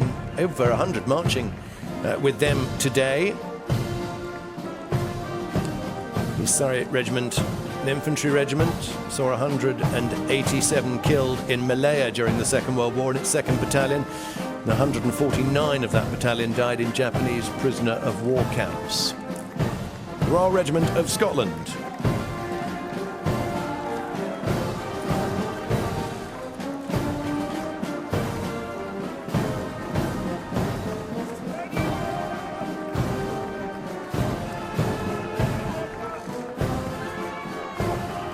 King's Own Yorkshire Light Infantry and Rifles Regimental Association. Chelsea pensioners take their salute. Duke of Edinburgh on the dais, John Healey, the Secretary of State for Defence, on his right.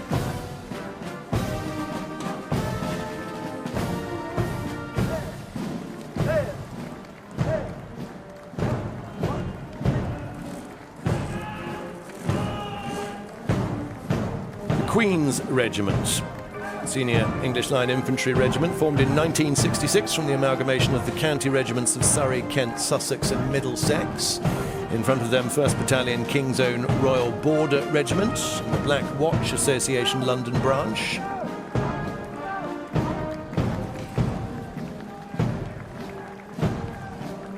The Cheshire Regiment Association. The oak leaf in their headdress stems from the Battle of Dettingen in 1743, when a detachment beat off French cavalry when they attacked King George II as he stood under an oak tree. George plucked a leaf and gave it to the detachment, telling them to wear it in commemoration of their gallant conduct. And wear it they still do to this day.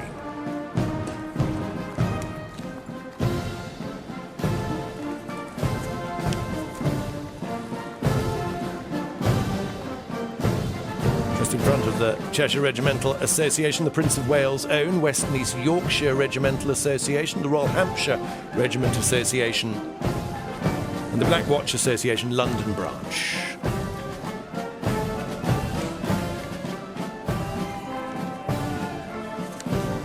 Staffordshire Regiment, Combined Irish Regiments Association, and the Ulster Defence Regiment. The regiment retrospectively awarded the Conspicuous Gallantry Cross in 2006. The Gurkhas now, the Gurkha Brigade Association, first Gurkhas we're seeing. Largely made up of British Gurkha officers.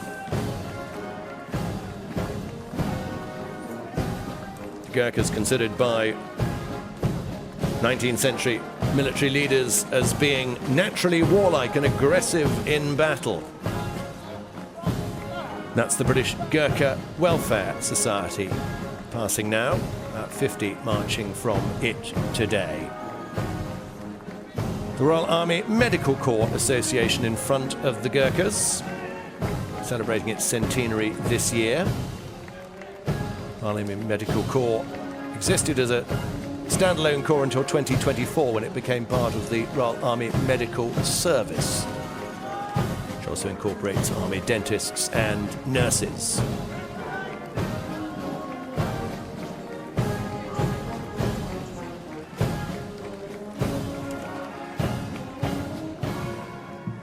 Well, I'm here in Horse Guards Parade now, where all the veterans are arriving after taking part in the marching past the Cenotaph. Surgeon Captain Kate Pryor, you have been here before. I have. You're marching with Mert, but this is the first time you've been here as a veteran. What was it like? It's the most lovely experience to be back with people I served with in Afghanistan, whether they're doctors, nurses, paramedics, our RAF regiment who are our soldiers, our force protection, or indeed our aircrew. So it's always lovely to be back with them because we have so many shared experiences, both good and bad. It's extraordinary work, what you and your teams do. You get right up to the front line, don't you? You served with the Royal Navy, you're a consultant anaesthetist. It must be very raw for you on a day like this particularly, because there were so many lives you saved, but also those who you didn't.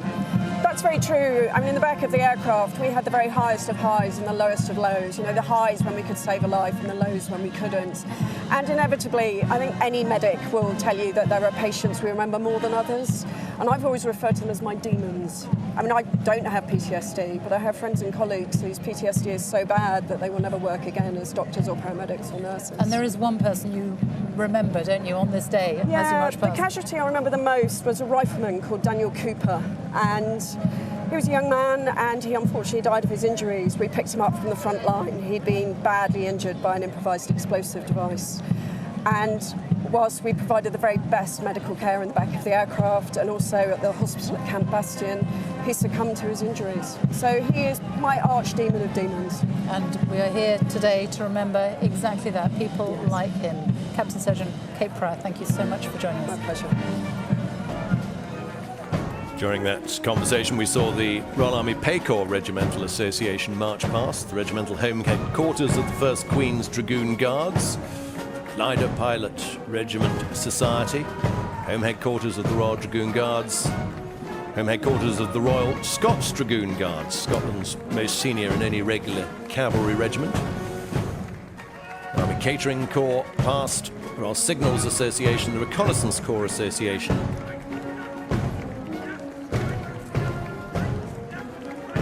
Now we see the Northern Ireland Veterans Association and the Hong Kong Military Service Corps veterans. 1,200 served in the Hong Kong Military Service Corps at its height.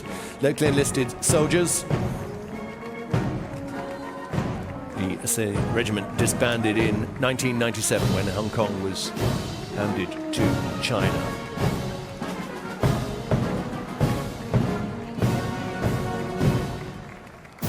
Royal Pioneer Corps Association coming into shot now. Pioneer Corps formed in 1939, became the largest corps in the army. Heavily involved in the Normandy campaign, Pioneers laying the first 500 miles of the Pluto fuel line to support troops in Germany. REME, the Corps of Royal Electrical and Mechanical Engineers. Field Marshal Montgomery formed REME, stating that it would keep the punch in the Army's fist. The Royal Veterinary Corps have also passed, the Royal Army Service Corps and the Women's Royal Army Corps Association. WRAC Corps Association, the sole female-only army service organisation.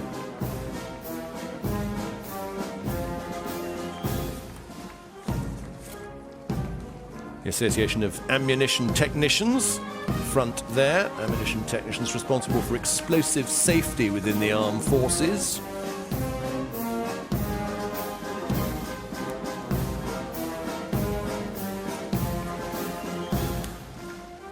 The Royal Engineers Association, the Sappers, named Sappers because trenches and tunnels that were dug towards an enemy fortification were known as saps. Abique is their motto, which means everywhere. They recently donated £1 million to the RBLI village in Aylesford in Kent to build Sapper House for the rehabilitation of veterans.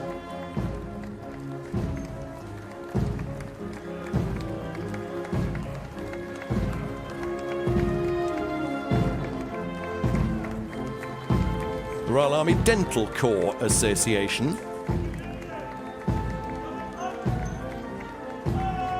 founded in 1921 due to a lack of dentists to treat soldiers in the field. Queen Alexandra's Royal Army Nursing Corps Association, the QAs, friendship is their motto.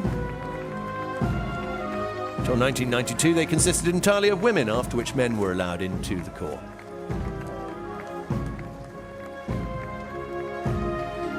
The ever-growing field of wreaths in front of the Cenotaph here on Whitehall this Sunday morning.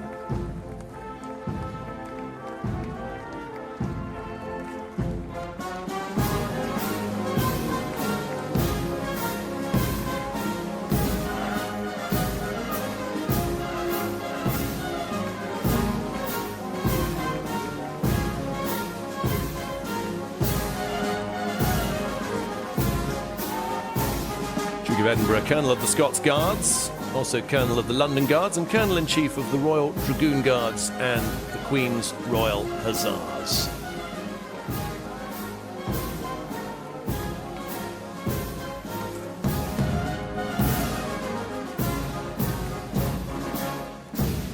The Arborfield Old Boys Association, Army apprentices who studied at the Army Technical School in Berkshire between 1939 and 2004. They learnt their trades there in a 3-year apprenticeship before joining REME. The Army Air Corps, front of the screen, the combat aviation arm of the British Army with their distinctive pale blue berets. Behind them, the 7th Regiment Army Air Corps Volunteers Association and the Royal Army Ordnance Corps Association.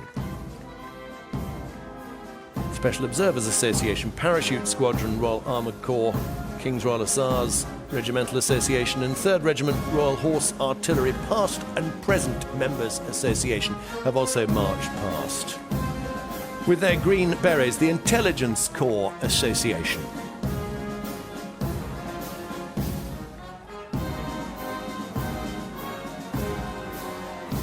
Intelligence Corps, the first large-scale British Army intelligence unit, was introduced during the Boer War. They were disbanded after the First World War, but returned in 1940, playing a significant role in breaking the German code machine Enigma. Ever more important today are the Intelligence Corps. Behind them, the Royal Army Physical Training Corps, headquartered at Aldershot. And the Beachley Old Boys Association, another Army apprentice college, based at Beachley Camp in Chepstow, closed in 1994. Some 16,500 apprentices entered its doors.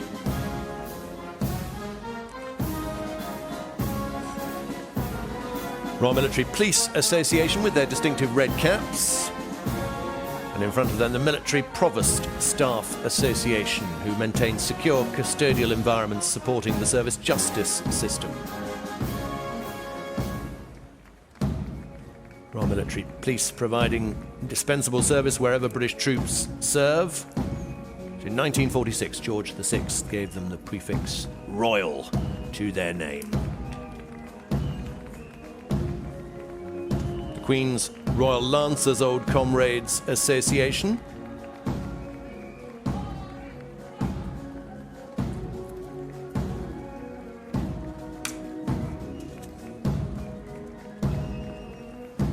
In front of them, the Adjutant General's Corps Association, the Army Dog Unit Northern Ireland, Royal Army Veterinary Corps, and the Army Education Corps Association.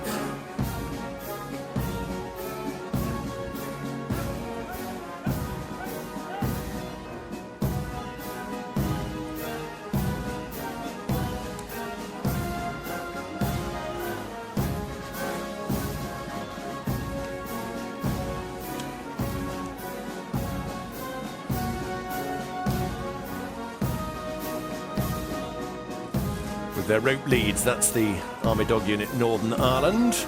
The Adjutant General Corps Association behind them.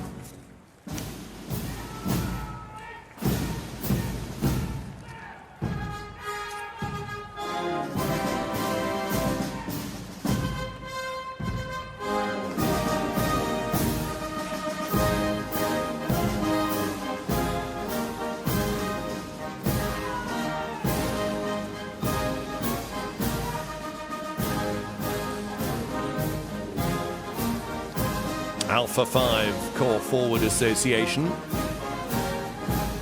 Troop working in Cold War era Germany, predominantly drawn from the Royal Signals. The Royal Army Chaplains Department. Chaplains non-combatant, they don't bear arms, but they do wear military uniform when in the field, offer support and ministry to soldiers and their families. Representing, of course, the many faiths now represented in the British Armed Forces.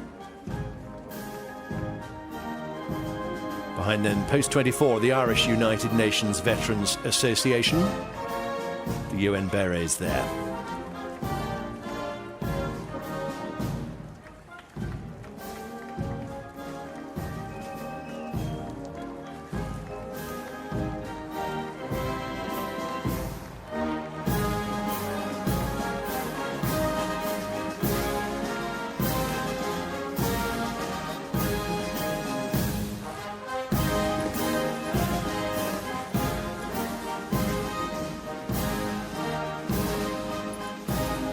Michael Woods of the Royal Air Force, marching with Blind Veterans UK. They're led by the band of the Grenadier Guards. Blind Veterans, the national charity for ex-service men and women with severe sight loss. Founded in 1915 in response to blinded soldiers returning from the First World War. Today its beneficiaries range from National Service veterans who lost their sight later in life due to age-related conditions, to Iraq and Afghanistan veterans blinded on duty. The Royal Observer Corps Association. Civilian volunteers were the eyes and ears of the Royal Observer Corps, working from nuclear bunkers across the country, known as controls. Key role in preparation for the Cold War played by the Royal Observer Corps. The Royal Air Force Ex-Prisoners of War Association. This year marks the 80th anniversary of Operation Exodus, when RAF Bomber Command used Lancaster bombers to assist with the repatriation of thousands of prisoners of war after their liberation from prisoner of war camps across Germany.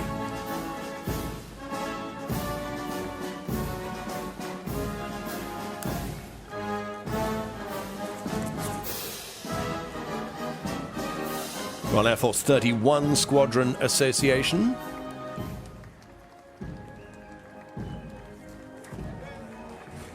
And the Canopy Club Association.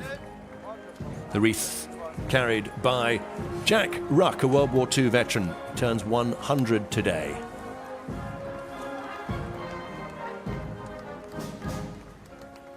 $50,000, 100,000 jumps from the Canopy Club Association.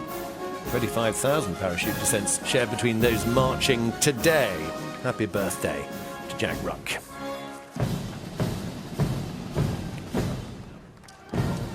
Canopy Club Association, followed by the Air Sea Rescue and Marine Craft Sections Club, wearing their white roll-neck sweaters. Their sweaters under club blazers, the sweaters standard rig during war whilst at sea. RAF Marine Craft formed in 1918 and equipped with high-speed launches and fixed-wing aircraft to rescue pilots whose aircraft had ditched into the English Channel and the North Sea. Behind them with their blue scarves, the Women's Royal Air Force branch of the Royal Air Force Association. And this is the Royal Air Force Engineering and Airfield Construction Branch Association. Marching here, brothers David and Richard Roberts, both served in RAF Ground Engineering, and Alan and Karen Wardle, a husband and wife who served together as RAF painters and finishers.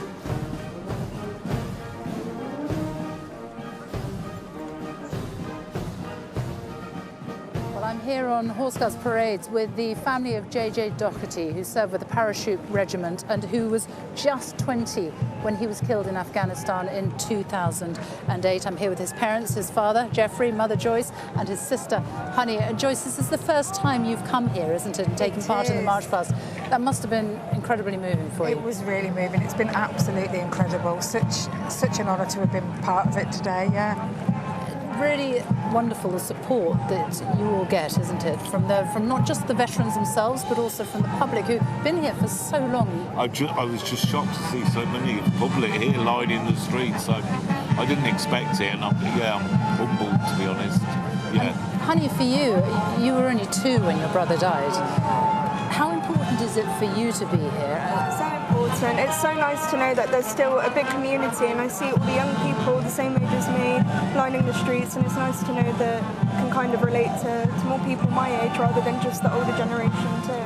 And Honey is only 18. I mean, your son JJ, he just turned 20, hadn't he? Yeah. You realise, looking at how young he was when he died. So young.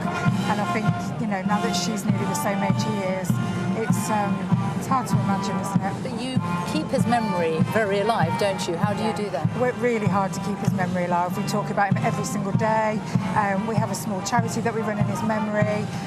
We do a stretcher race in his memory every year on his anniversary, which attracts hundreds of people, and we've managed to keep that going for 17 years now, so that's pretty special. And I'm sure you'll be coming back here again. Yeah. Thank you all so much for talking to us this morning. Thank you very much. Thank you. Number 9 Squadron Association, RAF, and number 100 Squadron Association. Squadron based at RAF Leeming. It was disbanded in 2022. 39 Squadron Association.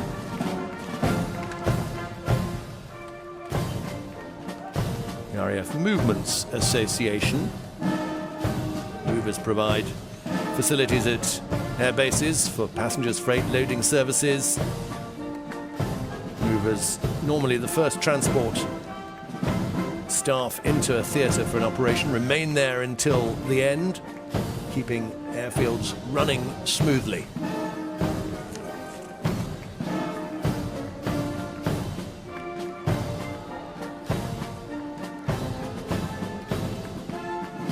The Royal Air Force Police Association with their white service caps. They're nicknamed the Snowdrops because of their caps. Behind them, the RAF Mountain Rescue Association and Search and Rescue Helicopter Association. The RAF Linguists Association, marching there with the Air Intelligence Club, the Air Loadmaster Association.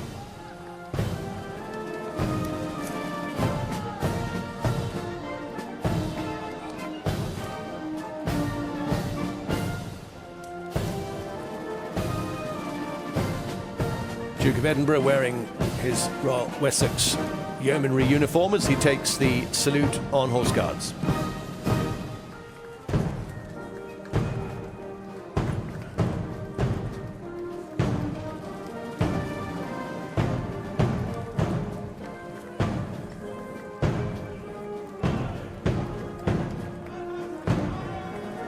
Royal Air Force Mountain Rescue Association, 40 marching from there. Their motto is whensoever, reflecting their commitment to helping others in distress in all weathers. Currently based at RAF Lossiemouth in Scotland, RAF Leeming in Yorkshire and RAF Valley in Wales.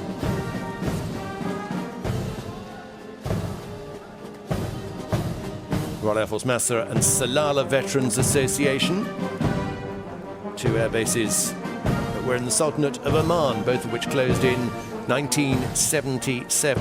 Royal Air Force Physical Trainers Instructors Association. The Armourers Branch, the Air Loadmaster Association, Coastal Command and Maritime Air Association of the RAF have all marched past.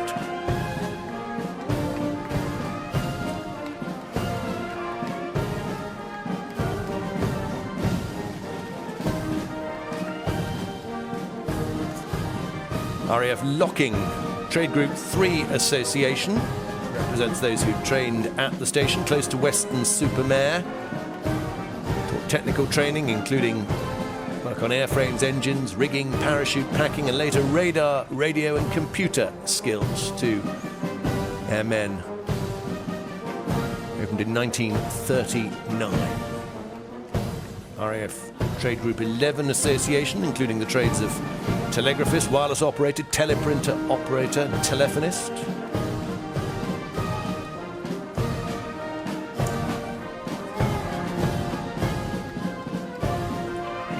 Women's Royal Air Force and Women's Auxiliary Air Force Association, wearing their navy blue blazer and tartan kilts, representing women in the RAF. Women first recruited in 1918 into the Women's Royal Air Force, so that was disbanded at the end of the First World War. Auxiliary Air Force formed in 1939. Women working alongside male counterparts at RAF stations in every command all over the world.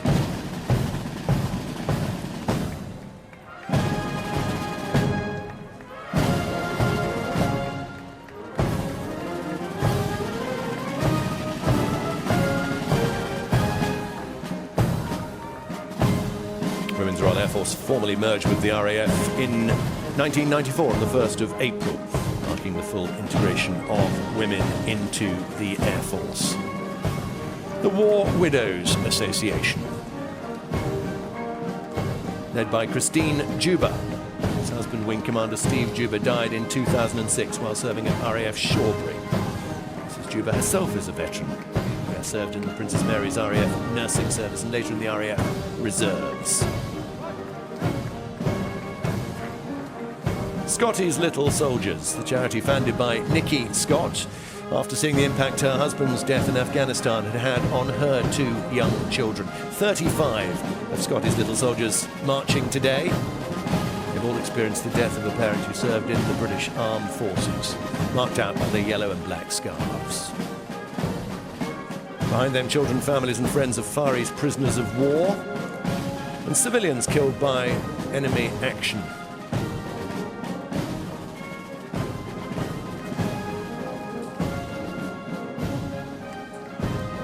Children, families and friends of the Far East prisoners of war remembers in particular those who died building the Burma Railway and working in Japanese prisoner of war camps. Fighting with Pride, representing lesbian, gay, bisexual and transgender members of the armed forces, and in particular the ruling by the European Court of Human Rights in September 1999, which lifted the ban on LGBTQ people serving in the UK armed forces. This is the 25th anniversary of that ban being lifted. Jeanette Russell, Graham Grady, John Beckett and Duncan Lustig-Preen, the lead cases at the European Court of Human Rights, all four are marching in this group today.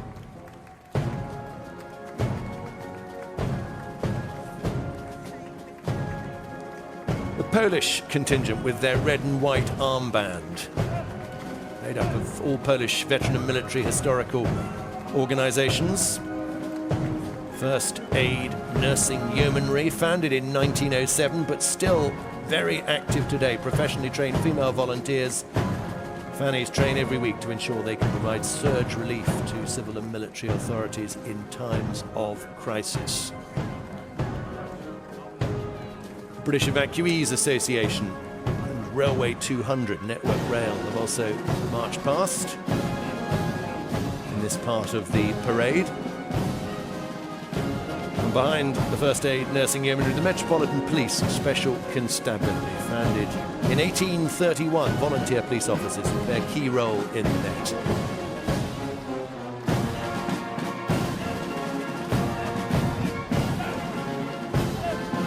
Royal Ulster Constabulary George Cross Association. The RUC awarded the George Cross in 1999. In 1985, it was recognised as the most dangerous police force in the world in which to serve.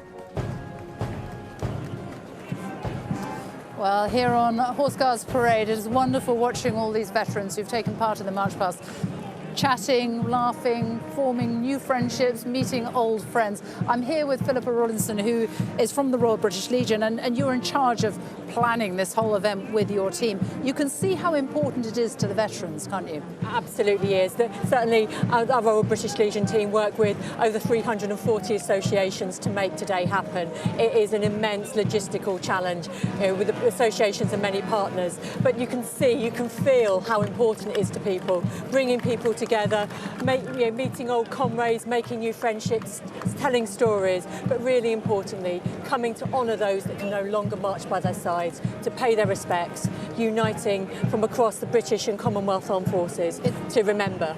It's a day like no other for a lot of them. I mean, they're all up here behind us having their photograph taken, because they are special bonds, aren't they? And this is a place where they can talk about things that perhaps they can't talk about to other people.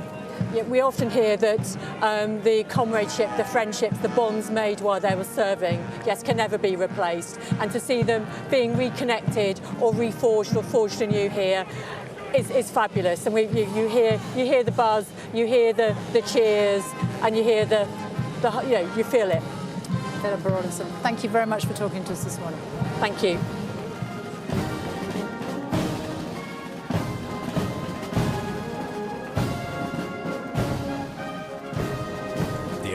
Memorial, the Showman's Guild of Great Britain and the Lisbon Maru Association. Lisbon Maru, an unmarked Japanese freighter sunk by a US submarine, but on board were 828 British prisoners of war being taken from Hong Kong to Japan in 1942. Representatives from the Lisbon Maru Memorial Association has marched past. The British West India Regiment Heritage Trust preserves and publicises contributions of the West India regiments, which between 1795 and 1927, as integral parts of the British Army, defended British colonies, territories and interests, not just in the Caribbean, but around the world.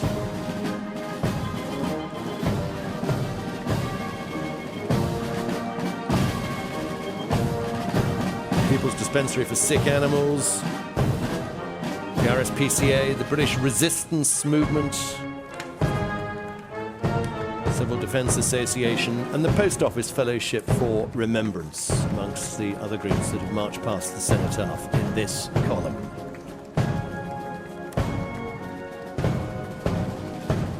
And we move now into the final column, the youth column, the RAF Air Cadets in their blue-grey RAF uniform. They follow in the footsteps of the Army Cadets and the Sea Cadets. Sea Cadets, the oldest uniformed youth organisation in the UK, having been formed in 1854. Their naval uniforms leading this section of the parade.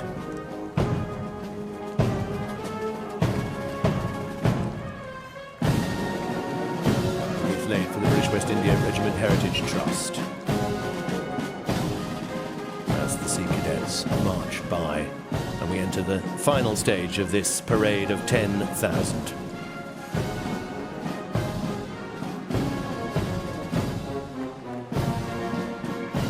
Volunteer police cadets, fire cadets, St John's Ambulance, the Scout Association.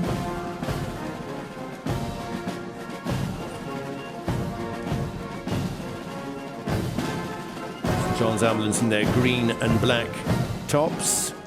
Girl Guides and the Boys Brigade behind.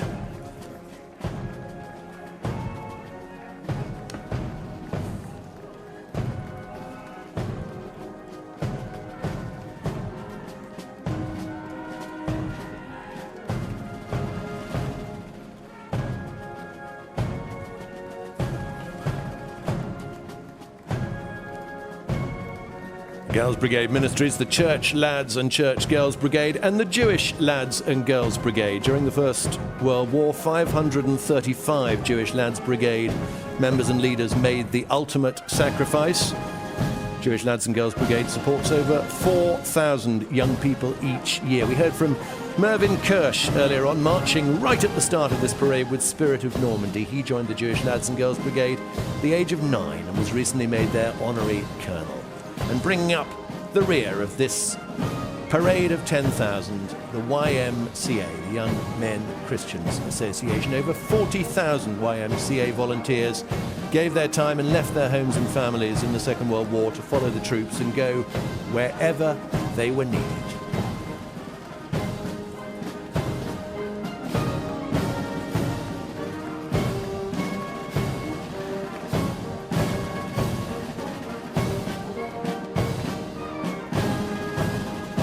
And so, as these final groups of young men and women pass the Cenotaph, lit in bright sunshine this Sunday morning, this vital ritual of remembrance reaches its end for another year. It is surely essential that we continue to bear witness to the events of this day, the carefully drilled ceremonies of state, military and church, and then with a different kind of formality, the long, steady train of veterans that passes by. Moments today seem to stretch into infinity. Young men and women, centenarians, and all ages in between considering their service or remembering the lost lives of friends who were not lucky enough to return home. No one really wins with a war, 101-year-old Bomber Command veteran Michael Woods told us earlier on, as another serving soldier said to me, "All any of us can ask for is to be remembered." From the Cenotaph in London, good afternoon.